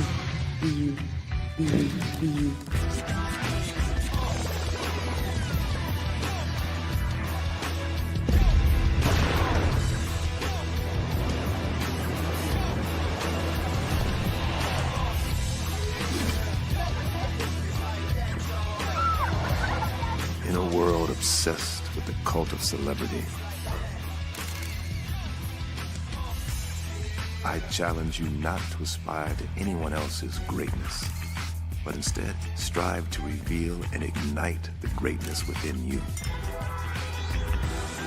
Are you serious? I totally think that that's it. Hey. No! Hey! To me, sexy is a man that knows who he is and what he wants.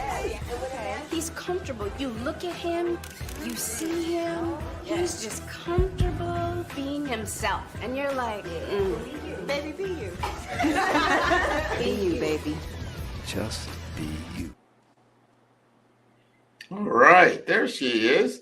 So, Miss Bernadette, first give us a little bit of background on your history in healthcare, and then I want to have a candid conversation around the book you wrote and why you wrote it. Yes.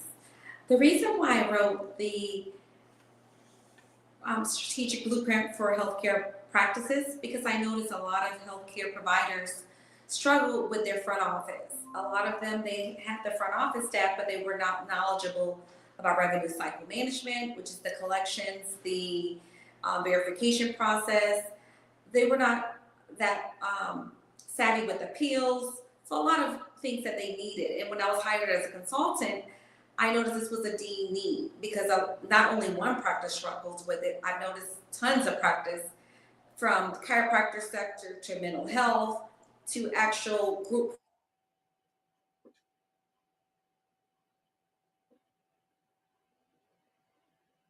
Is that me?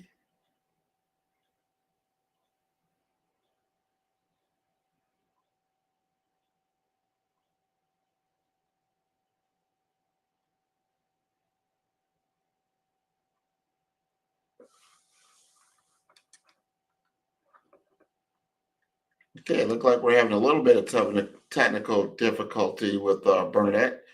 So we'll get that cleared up. But when she comes back, we're going to be talking about her book. And she actually worked with our last guest, Miss Shara Lewis Campbell at Ring, to get the book, cleaned up and get it published. But this is very, very important discussion to have when it comes to healthcare and finance, because obviously the business of being a business is a lot around finance. Even in the healthcare world, you've got to have your numbers available. You got to know where they're coming from. It's very convoluted, very, very convoluted in the healthcare world of how the money flows through from beginning to end. If you want to ever really, truly want to know more about the healthcare system, follow the money.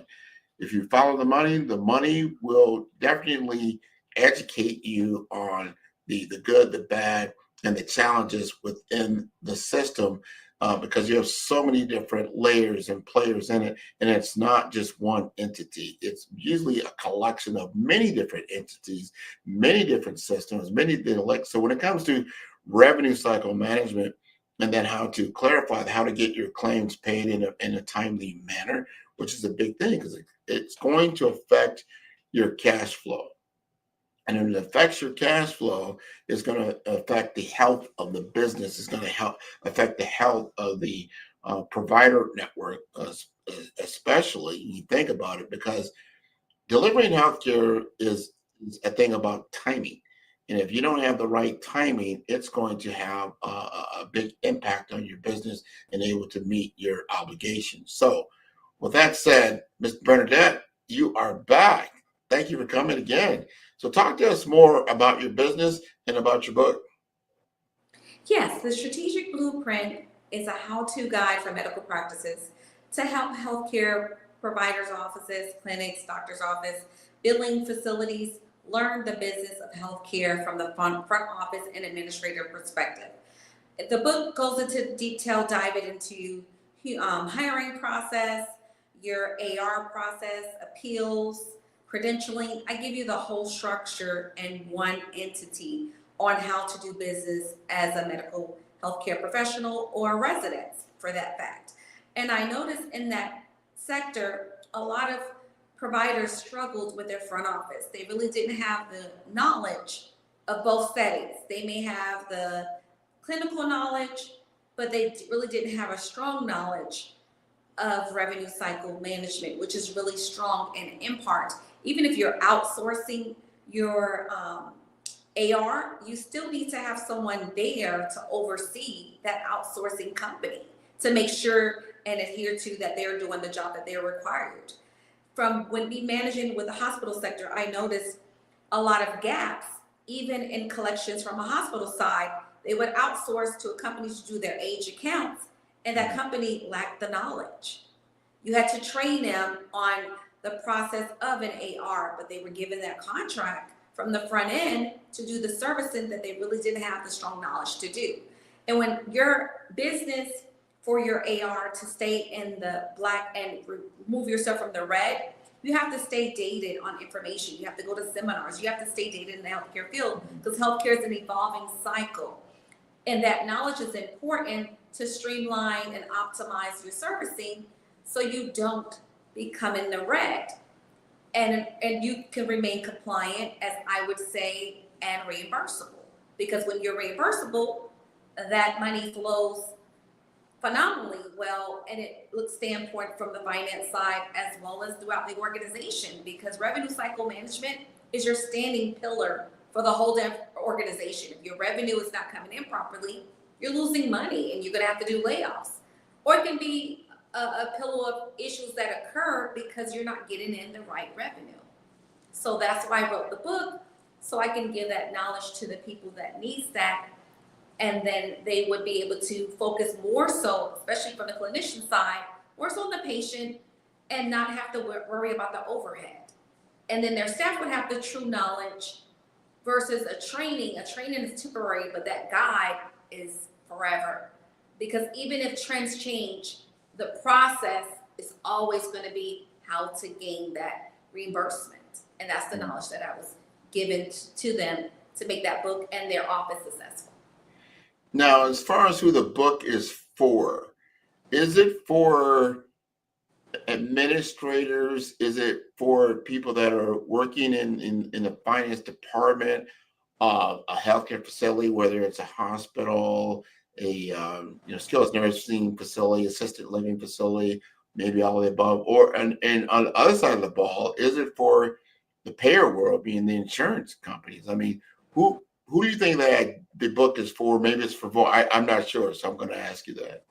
The audience is really for healthcare professionals, C-suite executives, and it's for students. Because if you want to get into healthcare, you want to get into the coding sector or any revenue cycle management position, this guides you into it.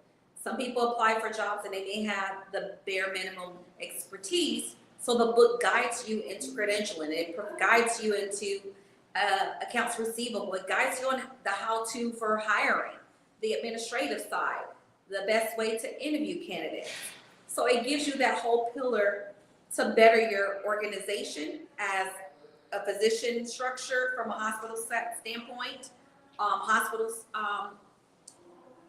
central business office or physician business office, or a company that's thriving to become a company of that pillar to provide those services, or a billing school, a coding school, or residents that's looking to pursue their own practice. They have a goal plan within the next 10 years. This book is ideal for them because it teaches them the business of healthcare. And learning the business of healthcare is a dynamic effect for your business for many levels, because of the fact you understand the clinician side, but you also need that structure to understand what's the pieces that's missing to guide me to understand better those trajectories to come into the magnitudes to be reimbursable, and to take my business to where you have one practice so you can have a pillar practice. You can have a practice from Dade to Broward to Palm Beach County, or internationally. I think that's very important. Now I want to pick your brain just a little bit more as far as experience. Can you give us an experience that you've had that is kind of common with these payers of not getting reimbursed? Something that they're doing that it causes challenges. It maybe goes back and forth because timing is a big deal. And because they're not checking this box or crossing this T or dotting this I, it's always been a challenge. Can you give us a storyline, like an actual experience, without naming any names, that's common that people can relate to? I can tell you one thing that's common. Some hospitals, they have their own internal health plan, and they'll have it where it's a tier plan. And locally in South Florida, there's a hospital that has a tier plan, which means that if you see a network provider that they may have listed, but they're not actually a provider that's owned by that physician-owned is what they would say. So a physician-owned doctor is a doctor that not only have rights at that hospital, but his practice is owned by the hospital itself. So on a tier plan, as a patient or an employee, I obtain a service by a local doctor that's listed as they've allowed me to assign this doctor as a primary care physician. I end up with COVID, let's say in the month of February, and I go to that doctor to render services after the admission from the hospital. That doctor has a $3,000 deductible based on the tier that he set up. Yeah. So I'm thinking, because this doctor's registered as my primary care doctor, that he's going to be reimbursed, and he's listed in the directory of that national insurance plan. Now I have to meet $3,000 not only with that doctor, which is the primary care, I have to meet an additional $3,000 with a tier plan of a dermatologist, a lab plan, an additional $3,000. So you may think on the card where it says a $3,000 out-of-pocket max is all you would have. But in actuality, you can have over $25,000 of just an out-of-pocket deductible based on the tiering of the design of the health plan. So employees are facing this daily, where they're dwindled in debt because the plans are not adjudicated for their employees, it's adjudicated for the facility to make the money. For instance, local county hospitals here want to drive costs to their organization versus the community, so that employee or patient is going to have a lot of out-of-pocket expenses, because a common person is not going to understand that. Mm-hmm. Those dynamics behind the scenes of how, and normally a traditional plan, the deductible would be just that one caliber, but this is a tier plan, and their HR department didn't advise that employee. Mm-hmm. So now that employee has, instead of $3,000 of debt, possibly from the admission, now they have over $27,000 in debt. That's a story I don't want to hear, to have to experience. I tell you that, and because it is a lot of confusion in these deductibles, in these health plans, that, you know, nuances. It's almost like you're better off not getting sick, because if you do, you might get really sick, you know. So, but you have to be aware of those things. But you work on all sides of the ball, from that payer world to the provider world to the patient world, to be able to educate people about these things. So you're trying to get to a positive outcome. Obviously, everyone, you know, you want to get seen and being taken care of for your healthcare issues, but you don't want to then afterward get these ridiculous bills that can bankrupt people. You hear about that a lot. That's just on that side. But you also hear about on the physician side, it becomes difficult to collect, you know, money's due. I know when the Change Healthcare situation happened, they got hacked. I mean, in the way they got hacked, in the manner they got hacked, they couldn't pay anybody. So I think the government had to step in and then say, you know what, we're going to go ahead and bankroll a lot of your debt right now and get people paid. And then you'll have to pay us back over time. And sometimes it worked out, sometimes it didn't. But these revenue cycle scenarios are so cumbersome. You know, do you feel your book is going to be able to shed light? And if so, just help us understand that even more. Yes. Because a physician, to be honest, he's not designed, he or she has gotten into this sector to save lives. Their concentration should not be struggling to verify if I'm going to be paid for this type of documentation. If I use this type of system and I copy and paste the notes, am I going to be deemed? That should not be a hierarchy that the physician is worried about.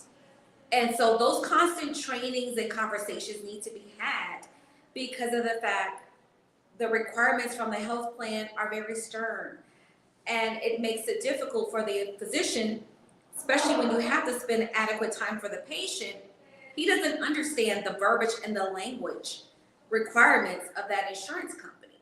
So that's where I come in, or someone similar to me as a consultant, to educate the practice as well on how to do proper documentation, how to leverage that reimbursement that you did provide the servicing. You're just not aware how to adequately make it into a storyline that it's providing that the services were rendered.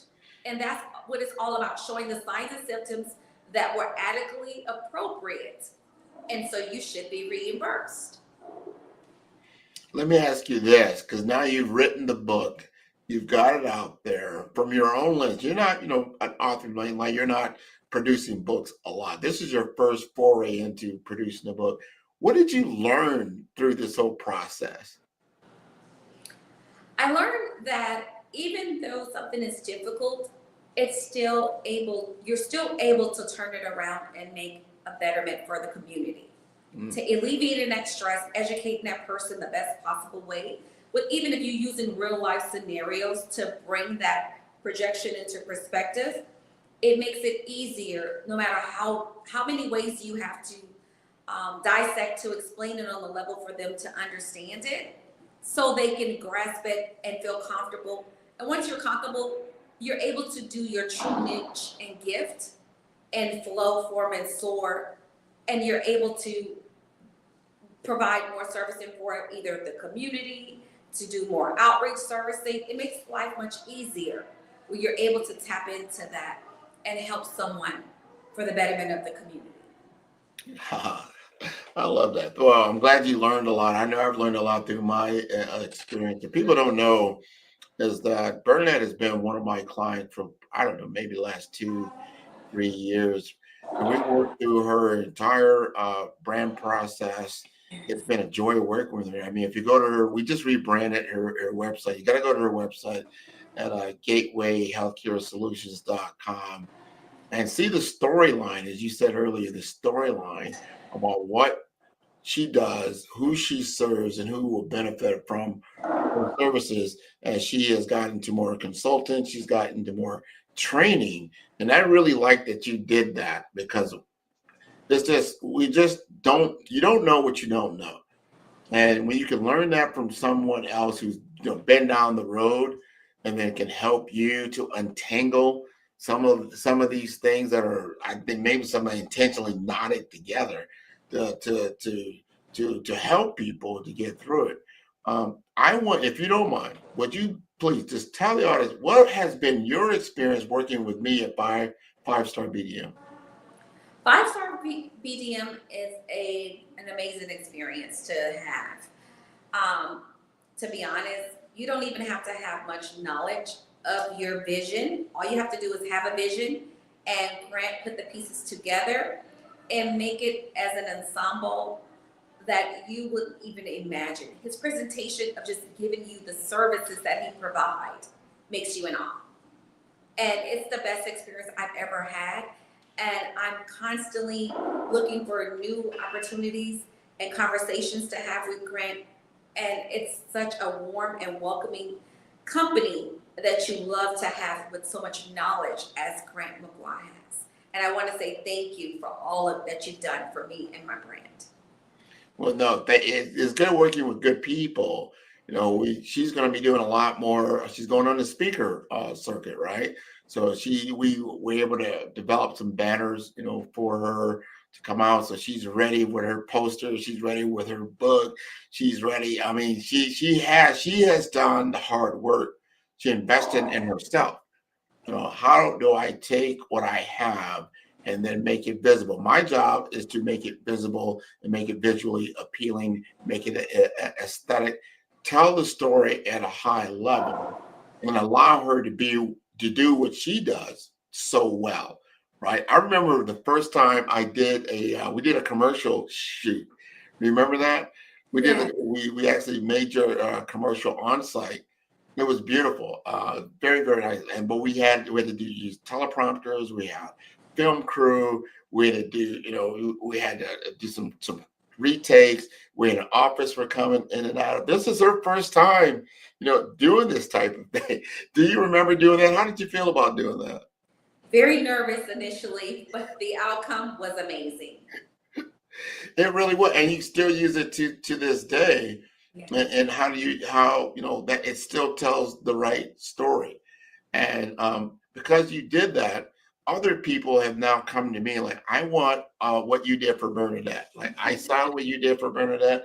I want the Bernadette experience, right? I should probably recoin that, and phrase that like, here's the offer, here's the Bernadette experience. If this is what you want, this is what you're going to get. Everybody's individualized, personified, very customized in what they do. And to your point, you don't have to be an expert, let's say, in branding and marketing to understand what it is that you want. I need to understand what you have. Tell me, what is that you do in the best way possible. Then I can take that and convert it into something that's actual and practical for you to use, not only for one time, but to use that for years to come. And I think when we first worked together, what was that, 2021, 2022? I think it was 2021. It was 2021. Yeah, you're one of my first clients that we actually went through the entire process, because you have to have, first we did the brand assessment, then we had the brand guidelines. The brand guidelines, most people don't know, brand guidelines are so important because it not just gives you your logo, gives you your mission, vision, and that type of thing, but it tells others how to utilize your platform, what logo, how it should be used, how it shouldn't be used, and that type of thing. Your typography, your brand colors. What are the colors that represent, Gateway Healthcare Solutions, that type of thing. So then when she goes on the speaking circuit, like she will be doing, whether she's on a podcast or she's going to be a keynote speaker or she's going to be a panelist, all she has to do is take that media kit and send it to them, and they've got everything that they need. You've taken your headshots, and look, she's got beautiful social media posts as well. Her media, tells her story, what she's doing, why she does it. And now she's on the Black Business Network with me, and we can have these candid conversations because I'm about wanting to help others. You had Dexter on earlier. He said, hey, Black businesses, they need to be doing these things and not wait for it's too late. Do these things now. Create content for yourself and your business and be the face of your brand. Bernadette, you are the face of your brand. You are the CEO of Gateway Healthcare Solutions. You are now an author. You have digital assets available to you. You're very visible, and you are executing on your plan. Tell us what you got on tap. What's your vision going into the rest of 2025 and 2026? Well, my vision for Gateway Healthcare Solutions is to possibly be a part of an online university to teach the business of healthcare, whether it's to clinicians, to regular students, because I feel it's really needed. A lot of times colleges touch bases on more so the attribute of the sectors instead of the actual business of healthcare. And with that, I can give the true knowledge outside of the residency program and give them the whole scope of revenue cycle management, how to start a practice, a pillar of services on a business development side, because always a physician's goal is to initially have their own practice. So they can provide that more so one-on-one care and have that investment, which they deserve it as a business owner. So that's something that I would like to get involved with. Well, I want to see you do that, and I want to see you do even more, especially like you said, people that are coming out of college, they just don't understand the real world situations that they're going to be, have to encounter, right? Now, you've trained leaders, you've revamped, billing infrastructures. What are the biggest operational blind spots do you see in today's healthcare system? The biggest blind spot, I would say, is a lot of errors are made from minute situations. Not providing the right diagnosis on a prescription, not verifying if the right health insurance plan, not changing the coverage type of the patient, and sometimes improper documentation. Those are the three biggest issues in denial sectors. And so along those lines, a lot of people, they have a perception about revenue cycle management or just financial acumen in the healthcare setting. What are some, like, if you had to debunk some of the myths, like some of the things I know I hear about is like, it takes at least 90 or 120 days to get paid on simple things. If you could debunk some of these myths, what would you say?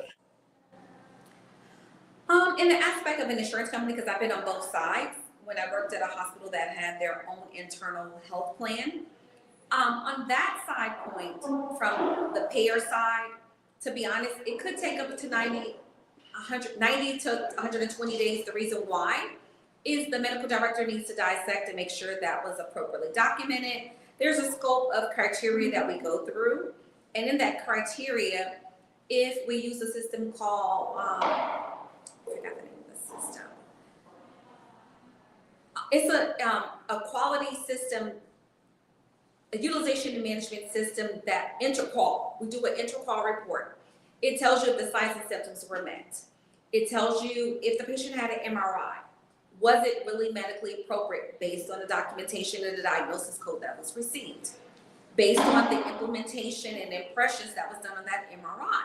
So there could be some missing pieces. For instance, the blood work, sometimes as we say in healthcare, it tells a story of what really transpired. If your levels were high or elevated, or sometimes your levels doesn't show an elevation, so that service wasn't deemed medically necessary. So you would have to provide additional documentation. With that additional documentation, those records and documentation possibly could be asked for the previous 3 to 6 months. So to determine if this was medically appropriate. Maybe there's something on the impression that wasn't properly documented. Or maybe they used a previous impression and did a comparison on it. So there could be various levels to why that review. But with something of those examples that I just expressed, that could be reasons why it took 3 to 6 months to determine that prognosis, if it was valid or not. That's it. So if you have good, if you're business, if you're savvy in business and you have a better understanding of the compliance and regulatory as a practice that has to be done, then you could probably shorten that cycle, right? And things of that nature, or make sure that you're fully reimbursed. That's the other thing. You go through that whole thing, and then it takes 90, then you finally see the check, and it's short. You're like, well, what happened? And then, I don't know, do they give you a better explanation or not? But hey, you want to get your full dollar worth, right? Correct. And that's why you have to make sure, like I've had a client before, it was in the dental world industry. That client had someone in the office doing his dictation because he had an overwhelming of patients, and he really didn't understand the documentation world. So that person was doing the documentation as needed based on their timing, and they had submitted the claims to the insurance company, but the documentation was done after. So technically, that's considered fraud. Your documentation has to be submitted and performed, should be within 24 hours of seeing that patient. So if you submit it to the insurance company as if it was documented, and that EMR system has a date stamp. It tells when you went in, when you documented, when you edited, whatever you did. So that insurance company did an audit, and when the client came to me,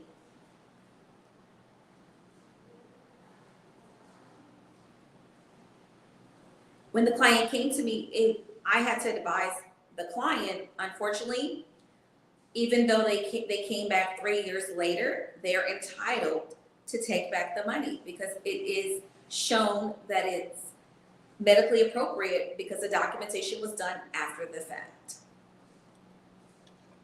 All right. So I like everything you've told us. I want to take one more minute, and I want you to tell us in just in a moment or so, why would I need to hire you as a consultant? What am I going to gain by that? What you would gain as a consultant, I handle providers or clients' pain points. when they're trying to create, for instance, an HMO plan or a TPA, which is third-party administration, which is similar to an insurance company, but at a lower scale. Those pieces that are missing, that's what a consultant provides. They provide structure to your organization, they provide solutions, and we provide a synopsis for your story and your brand to flow. And we provide you something where it's economical, where it's not just a quick fix, but it's a structure that will last for your business for a lifetime.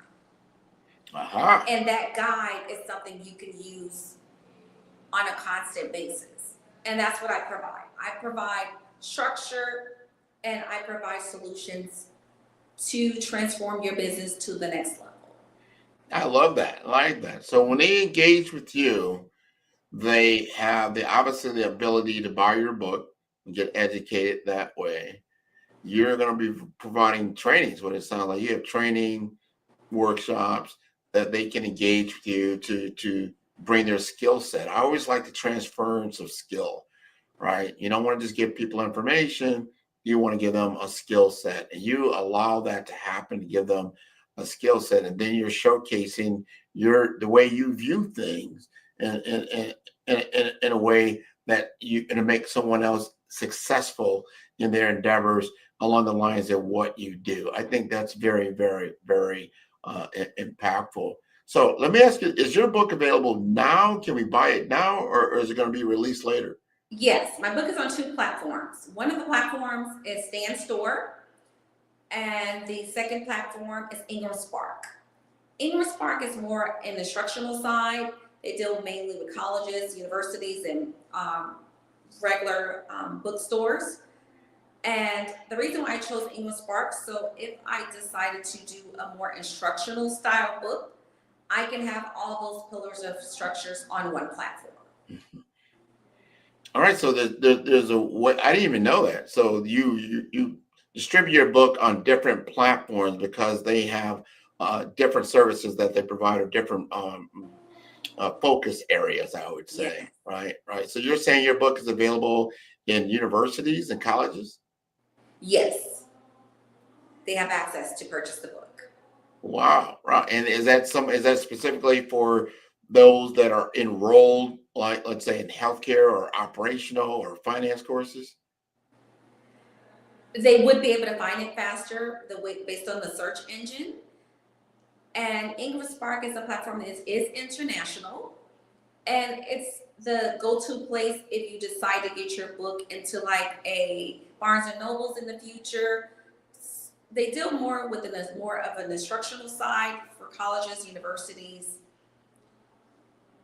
and the academic solicit side is what their focus is on, and that's why I chose that platform, because I think I want to go more so on an academic level to attract clients that's looking to focus more so on the academic solicit side.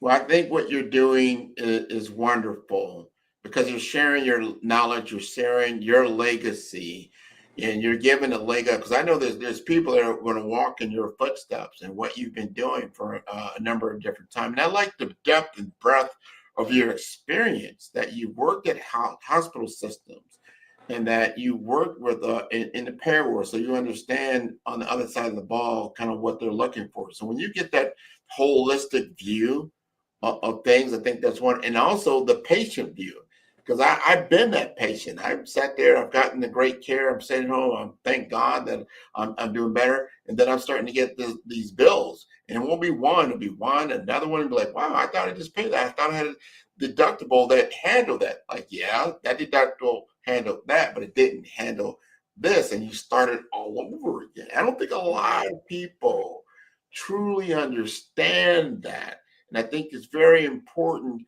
to understand your health plan and what it's like scenario-wise. Like, if this happens, you're responsible for that.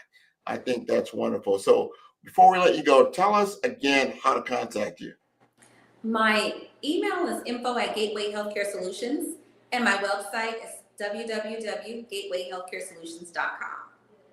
Excellent. Excellent. We're going to be looking you up because this is so important. I encourage everybody to get your book and read up on a lot of these different things that you've shared, all this different knowledge. I want to thank you again for being on the Black Business Network. It takes people like you to create networks like this. Genius is common, and I will see you on the other side. Thank you, and thank you for the opportunity to be on this platform. You're welcome. All right, that was wonderful. That was wonderful. That's how we all get better together. Reminder, the Black Business Expo's mission is to raise funds for high school seniors going to college or K through 12 entrepreneurs. This expo is a fundraiser for students. You may go to blackbusinessexpousa.com to donate to the scholarship fund or use the Cash App. And that is right below us at $sign BBXUSA. Our goal is to give laptops and up to $5,000 to 10 students. Students, you can register online at blackbusinessexpousa.com. Every dollar counts. So we want to remind you to donate to the scholarship fund. And I want to thank all of the sponsors that have been a part of the Black Business Expo for July 2025. They include NC100, Moody Capital Partners, Suede Soul, 5-Star BDM, Lotus Shade Coaching and Training, Carolina, Virginia Minority Supplier Development Council, Step Management, Hello LLC, BHS and Associates, Margie McLean Foundation Incorporated, Genius is Common, Earth Essentials, Milani Shani Global, Executive Women's Success Institute, The Quality Coaching Company, Superwoman Business Services, Creative for Studios, Lee Entertainment, Artistic App Design, Black Business Expo USA. Genius is Common, and I'll see you on the other side.